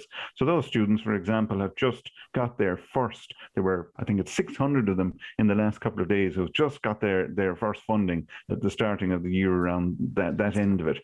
So we have up to 2,000 applications every year, and I really agree with Caitlin. I mean, I always say the strongest people seek support. The weak try and do everything on their own. So we really feel it's really important that we know what's happening with the students. We can give that support, and alongside the accommodation and all those fundamentals, the other aspect, of course, is money. Yeah, absolutely. John, that's really useful to hear that. Thank you very much. Now, for our final question, before we open up to address the questions that you, the audience, have sent us in, and we're going to come back to Caitlin for this. So Caitlin, would you be able to tell us what would be your top tips for new students on things like finding accommodation, settling into college, and making friends? I think it was John that was talking about with accommodation, to just look now, rekindle those links, because as we were talking about, there is a housing crisis, and that we can't ignore that. And it is great, there's so much accommodation available, but at the same time, it's not easy. I know with me, I left it too late, got very stressed, but eventually found a house. But just keep those options open. Look into all the off-campus as well as on-campus accommodation, because there is loads there. Just look into it and be prepared. When it comes to making friends, I'm actually from Limerick, so there was only 5 people in my year that were moving up to Galway, which was tough because I didn't know that many people. So for me, it was just a case of just saying yes. And if there was an event organised as part of orientation, go meet new people, introduce yourself. I don't know how many times I said, "Hi, I'm Caitlin, what's your name?" in that first week. And people are probably like, "Yeah, you already told me that," because I'm terrible memory. But don't be worried, because everybody's new here, and you want to make friends. And it's so true. The person you sit beside in the first day of lectures, they will become your best friends without even knowing, because they're lost. Or if you're asking for directions, "Oh, are you doing this module?" "Oh yeah, me too." And just get talking, be confident, talk to people, because that's how you make friends. And then with regards to settling in, take your time. Nobody expects you. You're in a completely new place. For me, I was in a new city, which I didn't know my way around. To me, we all know how small Galway is. To me, I felt I could have been dropped in the middle of New York. I just had no bearings. And it took me about a month to know where this was, where that was. And it's just asking for help. Take your time. It is important, yes, to say yes to if your friends are organising, if they're going somewhere, say yes if you're up to it. But still take that time. Realise this is actually quite overwhelming. Take that time. If you don't want to go, that's okay. Take it at your own pace. Be as positive and as open as possible, but make sure you're comfortable with it. So yeah, I think just being open to new things, but still staying true to yourself. and just saying a simple hello to someone. And as well, that can, because if somebody else is shy, as you can probably tell, I'm not a very shy person, so that was fine by me. But if you just saying hi to somebody or smiling to someone could bring them out of their shell, and that could really help them along too without you even knowing that you're helping. So just keep smiling. It's probably the best way to make those friends. Caitlin, thank you very much. That's not just helpful, but I think really, really encouraging for any students and parents who might be listening today. So thanks very much for sharing your advice. Now, that has brought the first part of our panel discussion to an end today, but we're going to open up now to look at questions that have come into us from the audience. So if you still do have questions left, don't hesitate to pop them in the chat. So I'm going to start looking at some of these questions now, and I can see that we have quite a few questions coming up on accommodation. So I'll have a quick look to check that some of these haven't already been answered. Oh, we've one here. Is living accommodation shared with mixed genders? So maybe I might assume that is for on-campus residents. Can I ask you about that, Karen? Yeah, so the apartment that you're sharing with other students, you can be in with other genders, yeah. Okay, grant. Another one for accommodation. Are there grants available for accommodation? Karen or John, we might have touched on that a little bit, but I might let you come in there to answer that.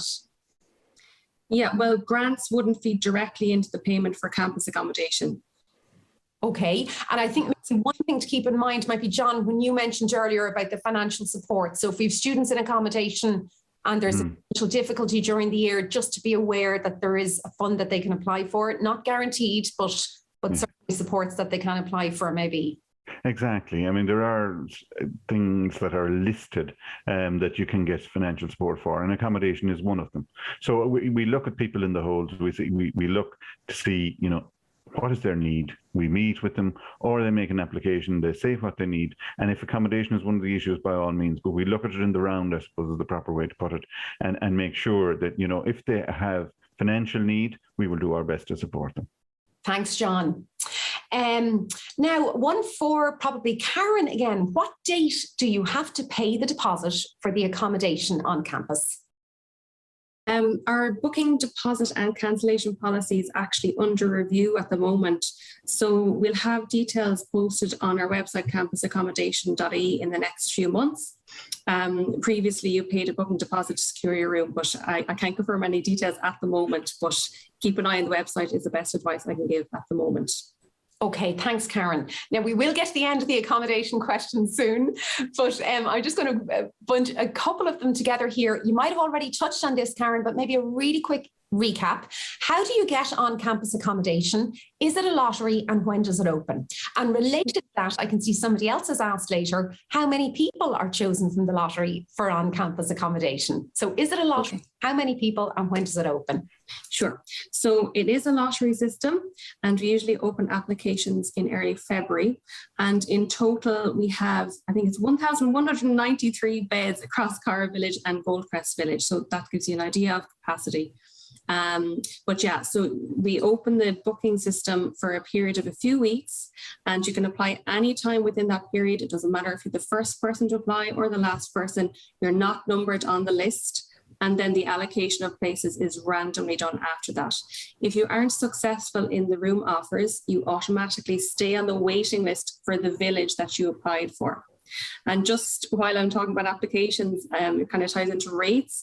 Again, similar to the booking deposit, I can't confirm the rates for next year yet, but they will be on our website, campusaccommodation.ie, in the next few months.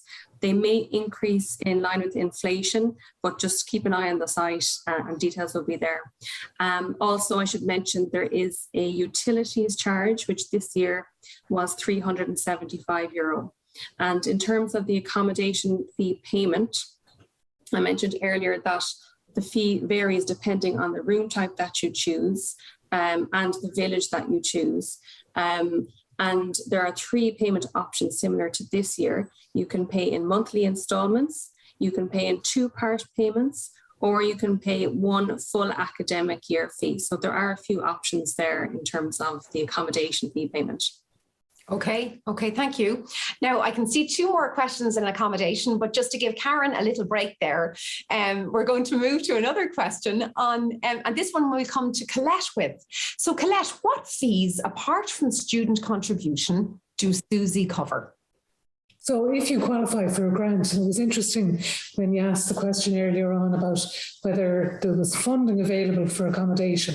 If you qualify for a SUSI grant, you may also qualify for maintenance, which varies depending on your means tested application. So it could be maintenance that's paid every month for 9 months during the academic year.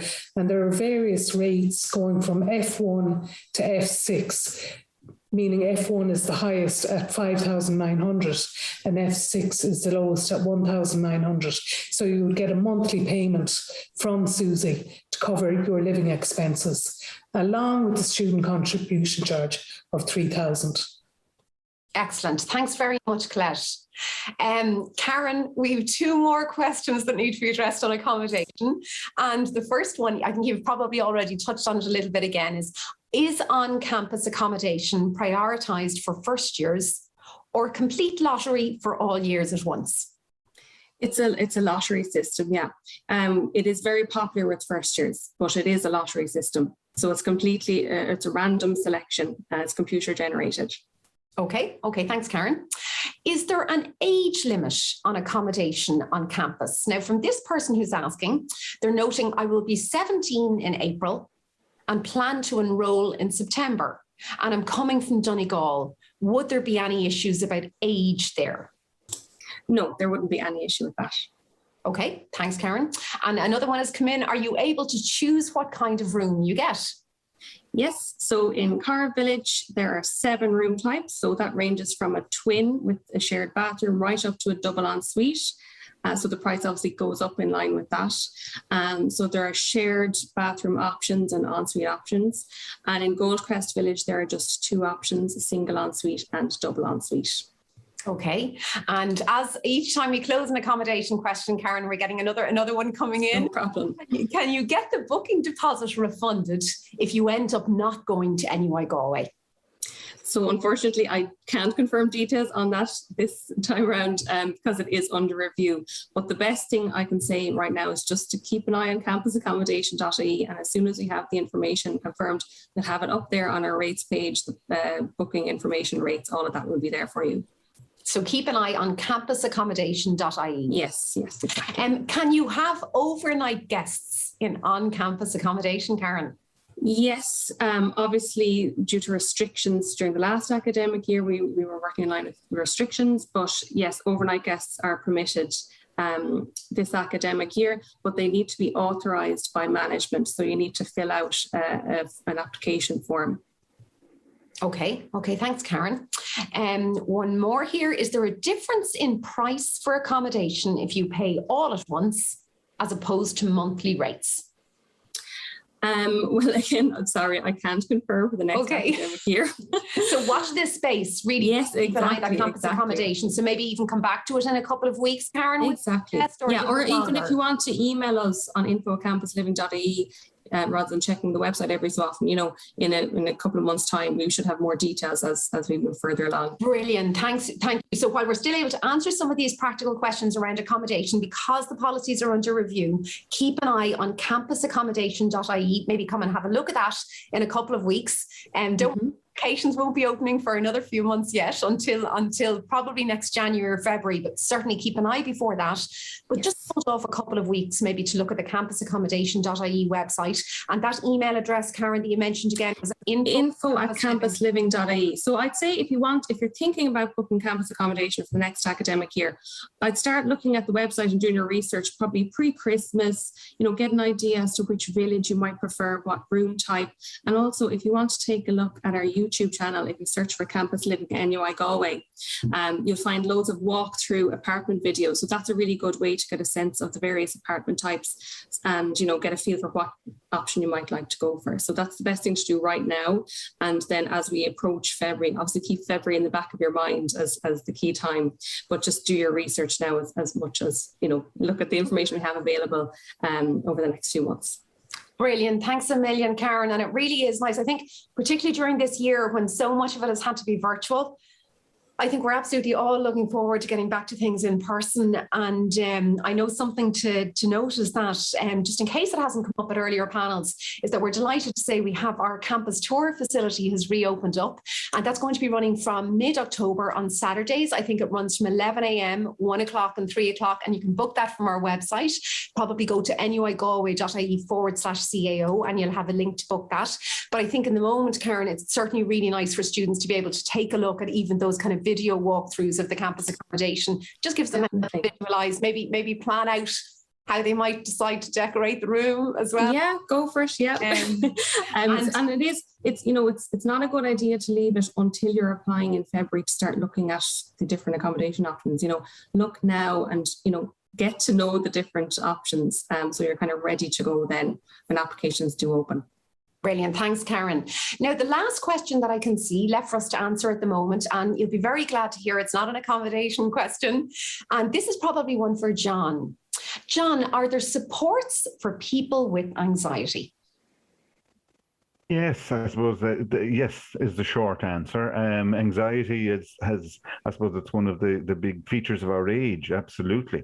So we're conscious of it. In fact, in terms of the way we design our learning, it's universal design for learning. We're assuming that everybody is at the same level, and we make sure that we take into account things like anxiety, for example, to make things as straightforward as possible. But in the more immediate end of things, we have, for people who have chronic anxiety, I suppose, we have a disability office, and every single student, again, is assessed. It's totally confidential. They will get the supports. The disability office will make sure that they advocate on behalf of individual students if they want. They disclose if they want, if they have a disability. There is a counselling service. We have a student health unit, and all of those, there's no charge. There's no charge for any of them. So I suppose I feel very proud, to be frank, to be working with colleagues whose life's ambition is to support students in that area. And we also have a lot of workshops, a lot of very practical developmental aids to make sure that people get to know each other and get to deal with anxiety. But it is the feature of our age, there's no doubt about it, and there is quite substantial support around it. Okay, thank you very much, John. Now, I think we'll end up on that question. And just to say thank you very, very much to our panel. And our members again have been Mary Liddy, our Deputy Admissions Officer, John Gill, our Director of Student Services, John Hannon, our Director of Student Services, Karen Hughes from Campus Living, Caitlin Hayes, our Student Representative, who's joining us again from the Gaeltacht in Donegal, and to Colette Gill from FEES. So thank you very much to you all, and thank you very much to you, all of our audience, for joining us today and listening to the discussion. We hope it's been really helpful. I'm looking at the time now in terms of saying you still have a few minutes if you'd like to visit any of our booths as part of the open day today. And just to mention, as well as booths for all our programme areas and lots of our subjects and support services, there are booths also on admissions, fees, accommodation and access. So just in case you want to have a direct chat, you do have another few minutes to do that. Thank you very much for listening, and the very best of luck to you all. Thank you. Thanks, Ailish.